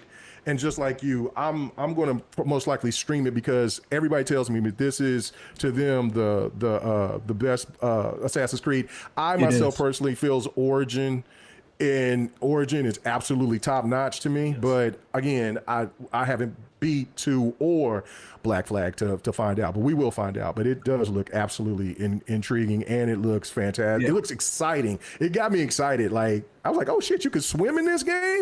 I had no idea that you could do that. So like, yeah, it looks really good, man. It looks really good. All right, I'm gonna put you on game real quick though, Mega. Like once you play that game, right? Once you play Black Flag Cynic, right? You ain't gonna want to put that controller down. I'm telling you right now. I say give yourself a couple of hours. You're gonna be like locked. You're gonna be locked and loaded. You're gonna be like, wow, I want to. Hey, I ain't gonna want to put that game down at all. I'm telling you, because like outside of Origins and 2, Black Flag is like one of the best Assassin's Creed games they ever came out with. Now, Shadow, I give Assassin's Creed Shadows. That's actually a top tier game as well. I love Shadows. Shadows was tough, bro. Yeah. Shadows was cold, boy. Oh yeah. Who was your favorite one between Yasuke and Niori? I ain't gonna lie, that's a tough one because I like the balance. Both felt the balance was perfect. You know, it's tough because they both balance because they balance each other out when you play with both of them. So I like Yasuke over the brute force. You know what I'm saying? When you go into some of these castles, but if you want to sneak past, you have Noe. But it's tough. I ain't gonna lie to you, bro. It's hard. I can't make that decision. That's a tough decision, man. But if I had to pick one, man, I'd probably go with Noe because you got the stealth, but you can still battle the way you want to battle. But I like the stealth to a degree, and I like the finishers that she does. But when it comes to Yasuke, that may be hitting some brutal takedown. What like crazy? Yeah, but he's loud. It's like when it comes to stealth, he just stands up like, God. It's like, come on, he breaks you down. Hey, have y'all beat that game yet? Or I beat that in all the DLC already. I haven't messed with the DLC yet. What about you, Shaw? I mean, I'm close to it, but other things got in the way. But I'm gonna go back into it and finish it up. Oh, okay. Well, the reason why is because I was gonna say, for me, the ending was so gratifying when you found out some things, and then when what you did. Yeah, I was like, oh man, I'm so happy to put hands on this dude. Oh yeah, man. Like Assassin's Creed Shadows, one of a kind game. It Black is a Flag. good game. Yeah, I love both of them. Yeah. Oh yeah, for sure. But we're gonna go ahead and get to this last topic. Hold on, buddy. Oh, my fault. I gotta give myself an L. Go ahead. My fault. All right. As far as Resynced goes, yes, it looks amazing. I mean, like Black Flag. Oh yeah, definitely one of my top ones. Like, out of all the assassins, I mean, I love Ezio. Edward is another one. Naoe and Yasuke together, yes, and Origin, it's amazing. But Resynced, oh man, I can't wait for this to come out. I was like, hey, I mean, I'm gonna go back and play Black Flag again just to play it. Even though like the Resynced's gonna add some things, new things to it. I was like, just the gameplay alone. I was like, bruh, I'll be all in. I was like, I mean, like you said, man, I might not put that controller down. I was like, I'm gonna be heavily invested just to play in it. It's like, oh my. I'm telling you, yeah. Yeah, y'all got me excited for it. Yeah, I'm telling you, man. Like Black Flag is it's official, like a referee whistle, man. I'm telling you, you're gonna be after you play Black Flag, you're gonna be like, Assassin's Creed, who on Origins, what? Black Flag that game. And besides, you can play with two swords in the game too, and it becoming and Edwards is acrobatic too, so he's gonna hit a lot of different takedowns, a lot of different combinations. You're gonna be like, wow. Okay, all right. Yeah. I got to ask you guys this before the last topic. Okay, So- Show, I'm gonna go to you. Well, but I was gonna get to Show first, and then you next. Give me your top 3 Assassin's Creeds. All right, me. Yeah, Show first. All right. Like I said, AC2, Okay. Black Flag, and Origins. Wow. Okay, and I know you said Black Flag for you, and then it's Origin second, and then or is it 2 second? Well, No. I'm not talking to Show. I'm talking Kano down here. Kano. Okay. Yeah, I'm talking Kano. Okay. ask All Kano. right. It's my top 3. All right, number 1, I'm gonna have to say Black Flag. Number 1's Black Flag. Number 2, Shadows. And, Word. Okay. Yeah, and number 3 is I like Origins, but I'm gonna have to say 2. That's like- Really? Wow. Okay. 2. So for me, it's Origins 1, Valhalla 2, and then Shadows. That's my 3rd. That's all good. I'm gonna tell you. Those some good ones. I tell you the one. I can tell you one Assassin's Creed I did not like, and that was Odyssey. Man, that I feel like I was. I'm sorry. I'm sorry. Did I say Valhalla? I meant Odyssey was you did not like Odyssey? like It took I over did- his life. Yeah, What's my it took- second favorite? It took 2 months and 2 weeks to beat that game. Yes, That it I took can't- me a very long time too. That I can't get back. And I don't want to go through that again, man. I ain't trying to get emotional. I ain't trying to go through that again, man. Bro, man. Cassandra was tough, bro.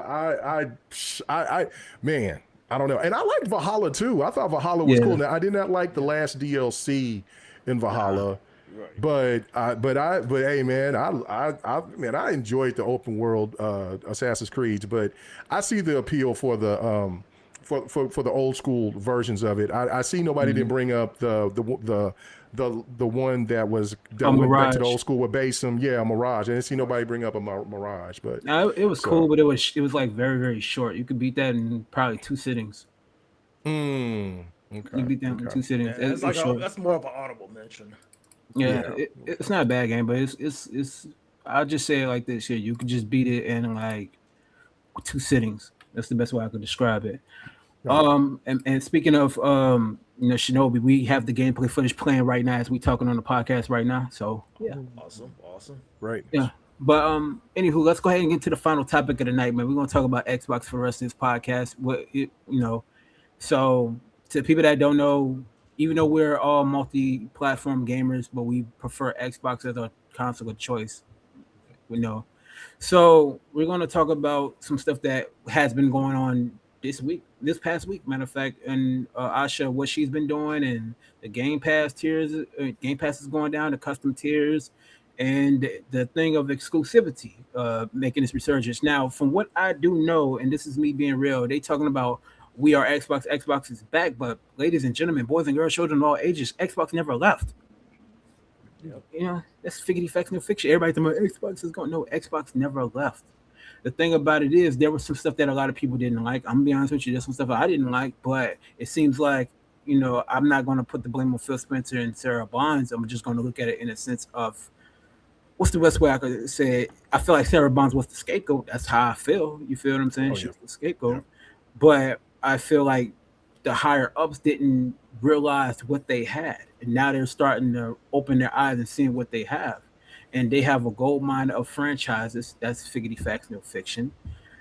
they're starting to put console first, which is cool because I play more on console than I do on PC anyway. You dig what I'm saying? And they're lowering the Game Pass tier to $23, which is not a bad thing. That's a beautiful thing. That's more of a reasonable price. I see it in that sense. And they're in the series talks about exclusivity, which they need. And I've been said this for a long time, and I'm going to continue to say this. Let Activision, Blizzard, King, and Bethesda be multi-platform side of their games, and let Xbox Game Studios be 100% exclusive with them, so they can go ahead and make their money in that sense. I'm looking at it from not a fanboy's perspective or a fan's perspective. I'm looking at it more of in a business perspective. You dig what I'm saying? Because they can still make a lot of money in different ways. Because look at Call of Duty, for example. They're still going to make their money on PlayStation and sooner or later on Nintendo. That's just me. But Xbox Game Studios, like as far as Forza, Gears of Hell, that should remain exclusive. But they're not going to do that because Forza sold a lot on PlayStation anyway. So we don't know. We'll see. But Fable should be exclusive. Gears should be exclusive. Halo should be exclusive. That's just me. And any other IP they put out that's all under Xbox Game Studios itself should be first party only for Xbox. If they want their platform to continue to sell, keep it on Xbox. And another thing I'm also going to say is they need to bring back bundles. Yes. Because we haven't seen bundles in a long time. I don't even remember when the last time we actually seen a customized Xbox Series X in a minute. Like last time we seen was Halo. Which Halo that was? Halo Infinite? Yeah, Halo Infinite. That's pretty much the last one.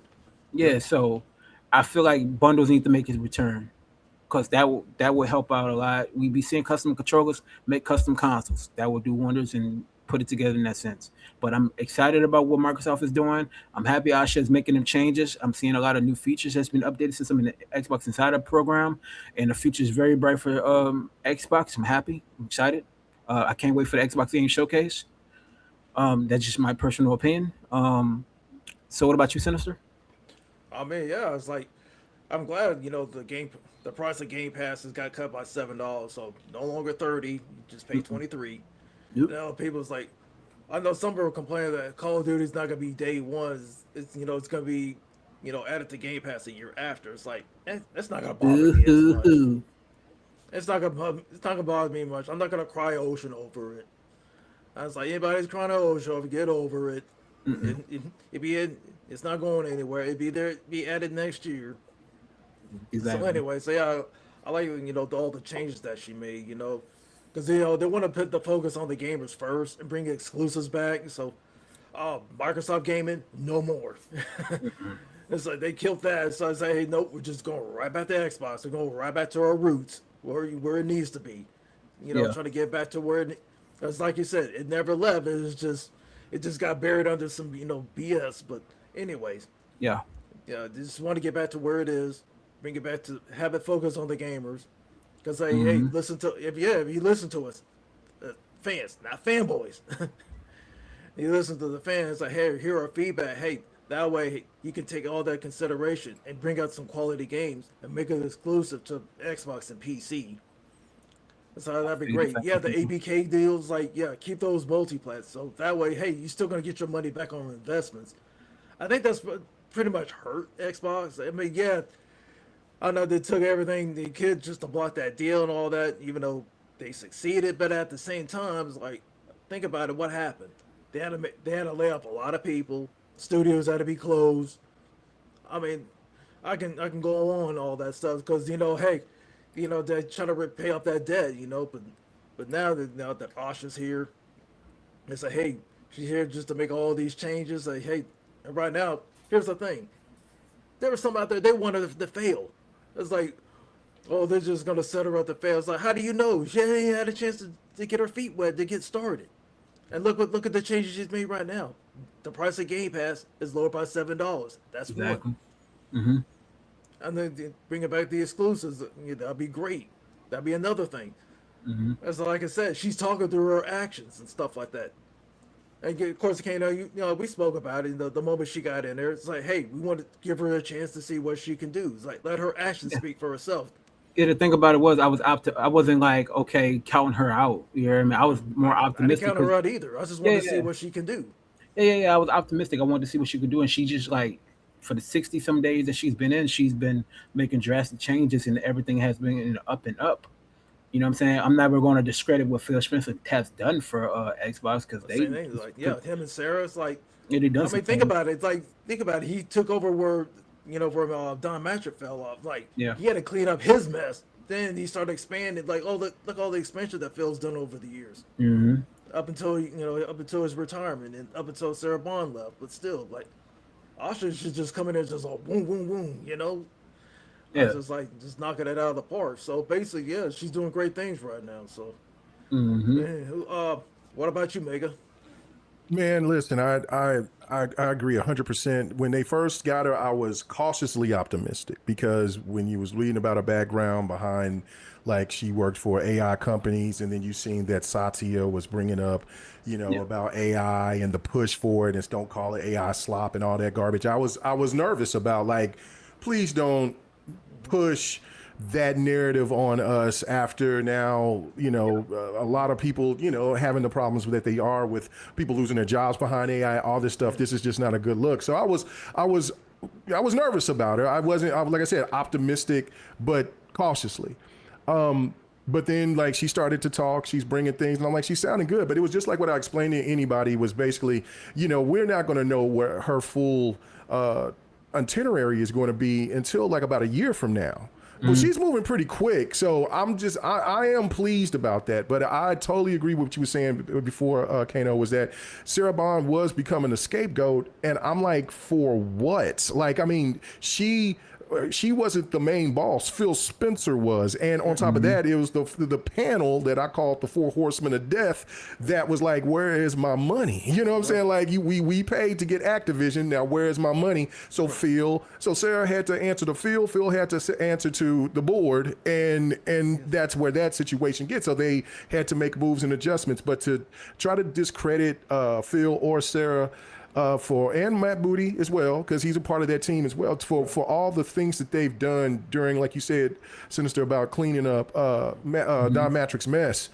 Like, I mean, it's been night and day. The one thing that is the most positive to me is to look and see that Arsha has all these riches in her grasp right now to do whatever she feels that she wants to do to help the Xbox brand. The Xbox is in a better position than what Phil had to deal with after the debacle of what happened with Don Matrick telling, had that horrible interview, all that stuff. So yeah, but she's on fire right now. I give it that. Like the Game Pass situation, when it went up to $30, I'm like, I can understand it being steep, but there are also tiers. So if somebody wants to downgrade, that's cool. But I just didn't understand, as great as Game Pass is, why would you just quit it? Like, that didn't make any sense to me on that end. But now, since she's lowered it, which that is an absolutely incredible thing to do. And the right thing to do, honestly. That's a win. Plus the fact of talking about exclusivity, because I too, like you, had a problem with Project Latitude to the degree of like, damn, y'all sending everything? Like, come on, man, you got to hold something back. Like, if you gave up, 70% of the games that you're making, okay, cool. But all of them, I didn't sit right with me. But I'm an Xbox dude. I'm not going nowhere. It's just like, man, it sucks to hear that, but now to hear that exclusivity for certain games is on the table again, that makes me excited. That makes me very excited, and it also makes a point that brings a better standing for the brand itself. And I just like it, man. I like what she's doing so far. We'll see how far everything goes. I mean, there's only just in discussions right now with the exclusivity, but what you said, Kano, about Bethesda and others, like, going to everything else and Activision games, I would say yes to some of that, but I'm looking at games like Starfield. That should have been a game that stayed on Xbox. I'm looking at a game that was a sensation and didn't get enough love, like High Five Rush. That should have stayed under Xbox umbrella and PC. No, that part I agree with that. Because the High Five Rush system is. But like Doom and Call of Duty and all that stuff, we totally understand. Like, and SOC, but now what I want to know though, what I'm intrigued to know is, like, when the next Skyrim comes out, Right. is this going to be an exclusive? Because to me, it should. That's a game right there that'll make people say, well, damn, I hate Xbox, but I guess I'm gonna have to give me a PC. But but the prices of building a PC or to buy a PC is astronomical right now. It costs some bread. So that Xbox is looking pretty enticing if you go ahead and if you keep that game exclusive on Xbox and PC and cloud. So I hope that they go that. I know Forza's cooked because Forza's making too much money over there. PlayStation people are eating that game up. I mean, it's a fantastic.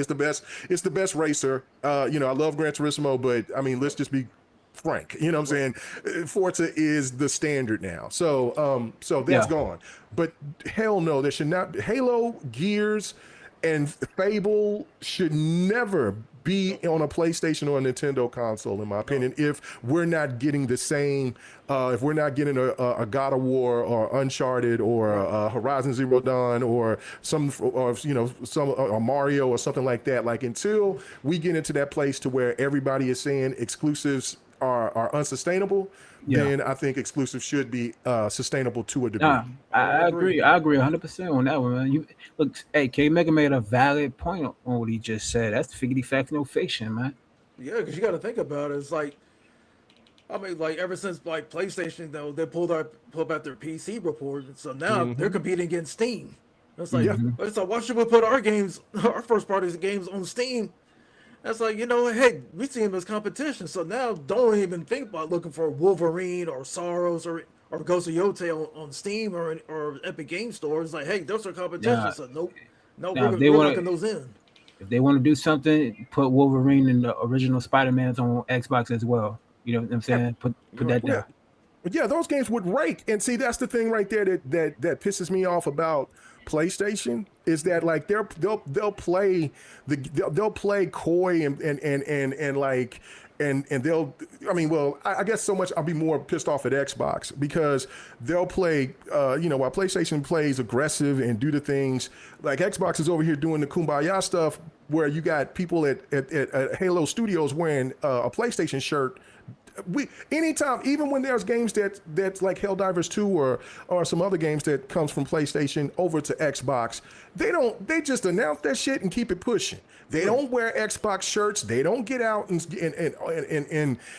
play to the crowd and all that stuff. Yeah. No. Stop that garbage right now. Get back to the fundamentals. Listen, if the game is going to go to PlayStation, announce it and keep it pushing. Right.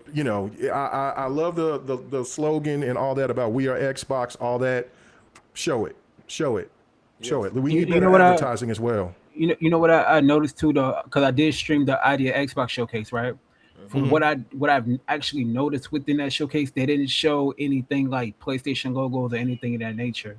Good. So what I've noticed in that sense is it's like they're really starting to showcase their competitive nature in that sense again, and that's what's needed because better competition, better games. That's just the model I look at when it comes to that, and I'm seeing that right now. Sony, they like how they was last generation. Sony ain't got no games, so this is to me this is PlayStation's worst generation ever. Yep, exactly. Game wise, I've never seen PlayStation this light on games ever. I've never seen this. I own a PlayStation every generation, and this is by far their worst. And they're so anti, consumer. Like that, like copy from Nintendo. Right. Like, and I'm just like, man, and all these people that still glaze over this is nuts. Like, what are you talking about? Like, what game? You're still what you got Soros now, right? And we don't even hear all the hoopla like we used to about PlayStation games because Soros, I'm sure, is a good game, but hell, and this is things that I've never seen before, where I see some of the gaming media, they over here saying like, hey, Soros is cool, but hey, Returnal is much better. I've never seen anything like that. And then you still got to wait for Wolverine in September. You said, hold on. So Soros is basically, because I said it earlier, it's like Returnal 2, but it's not better than Returnal. And in the way I'm looking at it now, it goes to show that Xbox and Nintendo has the better games, and all the fanboys. Yeah, and all the fanboys that was over here trashing Xbox games and they're playing their Xbox games, they're like, okay, it's better. But the way I'm looking at it right now, when it comes to Xbox from this point forward, is they look like they want to compete again. You know what I'm saying? And I feel like it's a good thing because now we're getting more games where we'll get better quality games in this sense, if that make any sense. No, that Sony makes al- perfect sense. No. and when it comes to Sony is in a bad situation. And I said this about Fair Games. I said Fair Games is not DOA, but it will be on life support, like Marathon. Marathon's on life support right now. We're not even hearing anything about Marathon no more. Exactly. No, because like, I mean, it did decent on Steam, but that's about it. That's where it cut off. But the numbers on the PlayStation side, no. Yeah, the numbers are down on Steam now. Like, I mean, it is baffling to me. At one point in time, I think that a lot of us, I can't speak for everybody, but I mean, for the people that I spoke to, but I'll just say just me. For at one time, I was like, okay, like, Project Latitude, I didn't like it, but I was just sitting here like, okay, so Project Helix, the way that there's going to be is going to be a Xbox PC hybrid. I'll still get to play these PlayStation games on my Xbox, so I can live with that. Well, PlayStation, since they've heard enough of it, so now you hear about like, well, they're going to pull some of their big games. That turned me completely off. Like, nah, bruh. So, and hopefully, Arsha and them are paying attention and saying, oh yeah, that's some bullshit. We got to do better than this, and we got to go back to the fundamentals with not every game, but a lot of our bigger first party titles. Yeah, another thing, Kano. Well, just to piggyback what you were saying, like, actually not Kano, but Kmega. The way you piggyback off of you, the way you said like the PS5 is doing bad this generation. I mean, think about what the Xbox One generation. So basically, it's the tables are turned. Everything's flipped. It's like they're on a reverse card. It's just as I think about it, PlayStation 4 dominated that whole generation, and now like this generation, it's like they don't barely have anything. It's like a desert. You know why, gentlemen? And I don't know how many people picked up on this. And this is where the credit needs to go to Phil Spencer, Sarah Bond, and Matt Booty. They did one hell of a job of taking away the one thing PlayStation had dominated on Xbox, and that was those second and third party exclusive titles. I said that 3 podcasts ago. You did? Yeah. That is the one thing.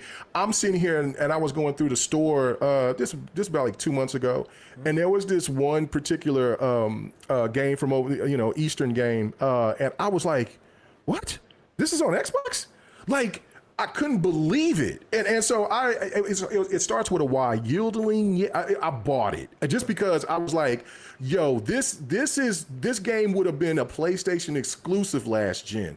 They have done such a good job to the point to where I don't even turn on my PlayStation because I know that most of the games that I want to play, like some of the Asian games and things like that, like. Xbox has pulled them. They're actually there, and I'm just like, yo, that's the biggest win. That's the biggest win right there. And since PlayStation doesn't have those exclusives like they used to last gen, well, for hell, ever since the PlayStation 1, I think that's hurt them tremendously. And then not only the key thing is though, Asha basically said in that memo that they're gonna do more investments within the China market too, and more in the Japanese market.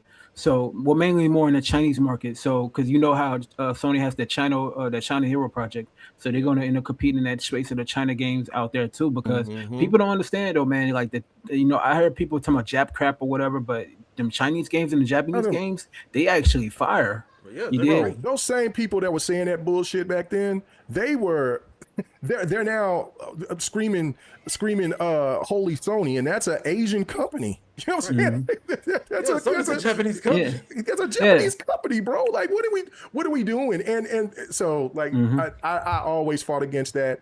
Those most gamers, if you follow gaming, you know that it was the East that provided the video games to us. Yeah. You know what I'm saying? So like, what are you talking about going to the Namcos and all that? Like, I know Activision has been around with the pitfalls. I say it's social gamers, bro. It's social gamers. Yeah, the 70s, late 70s. Yeah, late 70s and 80s, man. Come on now. Like American arcades was pretty much like pinball and air hockey. Yeah. You know what I'm saying? Like, you know what I'm saying? But when you seen a Pac-Man and a Joust and karate and those were from the East that came Yes. to the United States. So, Yeah, Yeah. the I Donkey mean, you Kongs, know, yeah, all that. yeah, the Donkey Kongs, all that. So, yeah, Yeah. come on Yeah. now, guys. But let's be clear before we get out of here, right?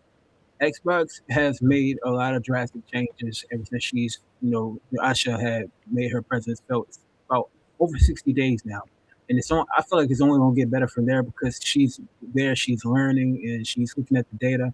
Her and Matt B, they, working together. So it's like Matt B and Asha, that's like their new version of Phil Spencer and Sarah Bonds, if you people think about it.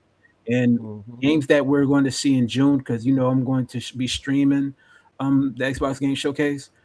If not, try to be there. Try the hardest to be at the events. But Yeah.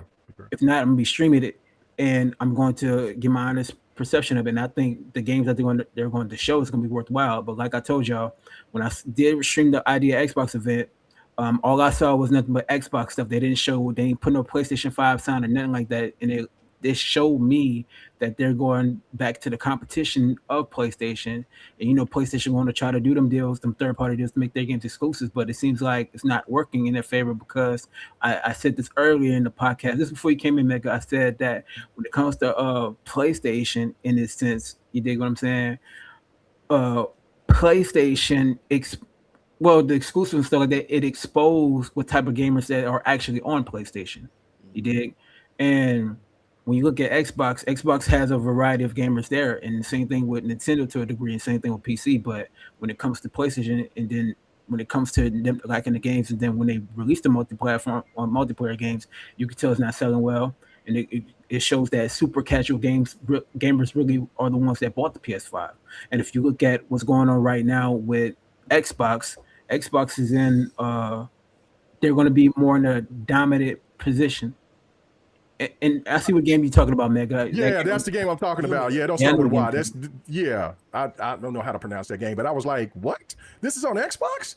And Yeah, I copped it. I sit there and I just because yeah, that's good game, good game. that's yeah. It's pretty cool for what I played so far, but I have Yeah, to reinstall it. I had to uninstall it because I had to put Diablo back in. But still, anyway. But Figure yeah, facts, no fiction. I definitely feel you. And it is a phenomenal game. But we ain't gonna go overboard with it. You know what I'm saying? We just gonna see what happens in the next week. We're gonna bring this conversation back up next week. So, with that being said, we're gonna go ahead and get out of here. But before we get out of here, you heard me. To the people that's listening right now and to the people that's listening later, we do have the gamer section indie game showcase, summer indie game showcase, where we showcase a lot of upcoming games from a lot of different indie developers that's been submitting their games to us so we can showcase their games on the platform on June 22nd. So y'all definitely stay tuned for that. It's about to be litty in the city. You dig what I'm saying? And yeah, man, it's been lit on this show, man. And shout out to Kmega, I'm talking about for coming on here, you heard me. And It's coming through. yeah, man, figure the facts, no fiction. So, man, K Mega, go ahead and give them where they can find you at here. Give me all the information. yeah. You can catch me on my channel Kmega 405 on YouTube. I'm also on Twitch Yeah, and also on TikTok. So you can check me out on there. I don't do as much content as I used to. You know what I'm saying? Like I'm an old man. I kind of got burnt down on doing on listening to a lot of people just saying a lot of dumb stuff. So I just kind of like I'd just rather play the game for a little bit. But you'll catch me doing some streaming of Fight Night on Sundays. I will get to it next week for sure because Invincible Versus drops here next week. I can't yeah, wait to play that. That was me so neither. the beta was tough. I was shocked how good it was. So so we'll begin to doing that, getting that on a continuous basis. But yeah, I really do appreciate you guys having me on, man. You know what I'm saying? Hit me up anytime that y'all need some time. You know what I'm saying? If I'm available, I'm cool with it. But yeah, thank you guys so much, man. And you know what I'm saying? Everybody have a great Sunday. Already. Now, Sinister, go ahead and give you outros. Hey, everybody, it's your boy Sinister. Yeah, you can find me on my socials like on Sinister, Country 19 on X, Sinister 1019 on Instagram. Of course, on Xbox, Sinister Tar Heel. Body Count 92 on PlayStation, Sinister Tar Heel on Steam, and of course, on Nintendo code. Well, I'm not gonna give it out here. Go to my channel; it's right there. Figgity Facts and Fiction. Y'all can find me on all my social medias at Real Ko Kano. Y'all can find the gamer section on all platforms at the gamer section. You dig what I'm saying? Y'all go and check out the Discord, man. It's starting to get litty in the city in the Discord too, man. Make sure y'all go check out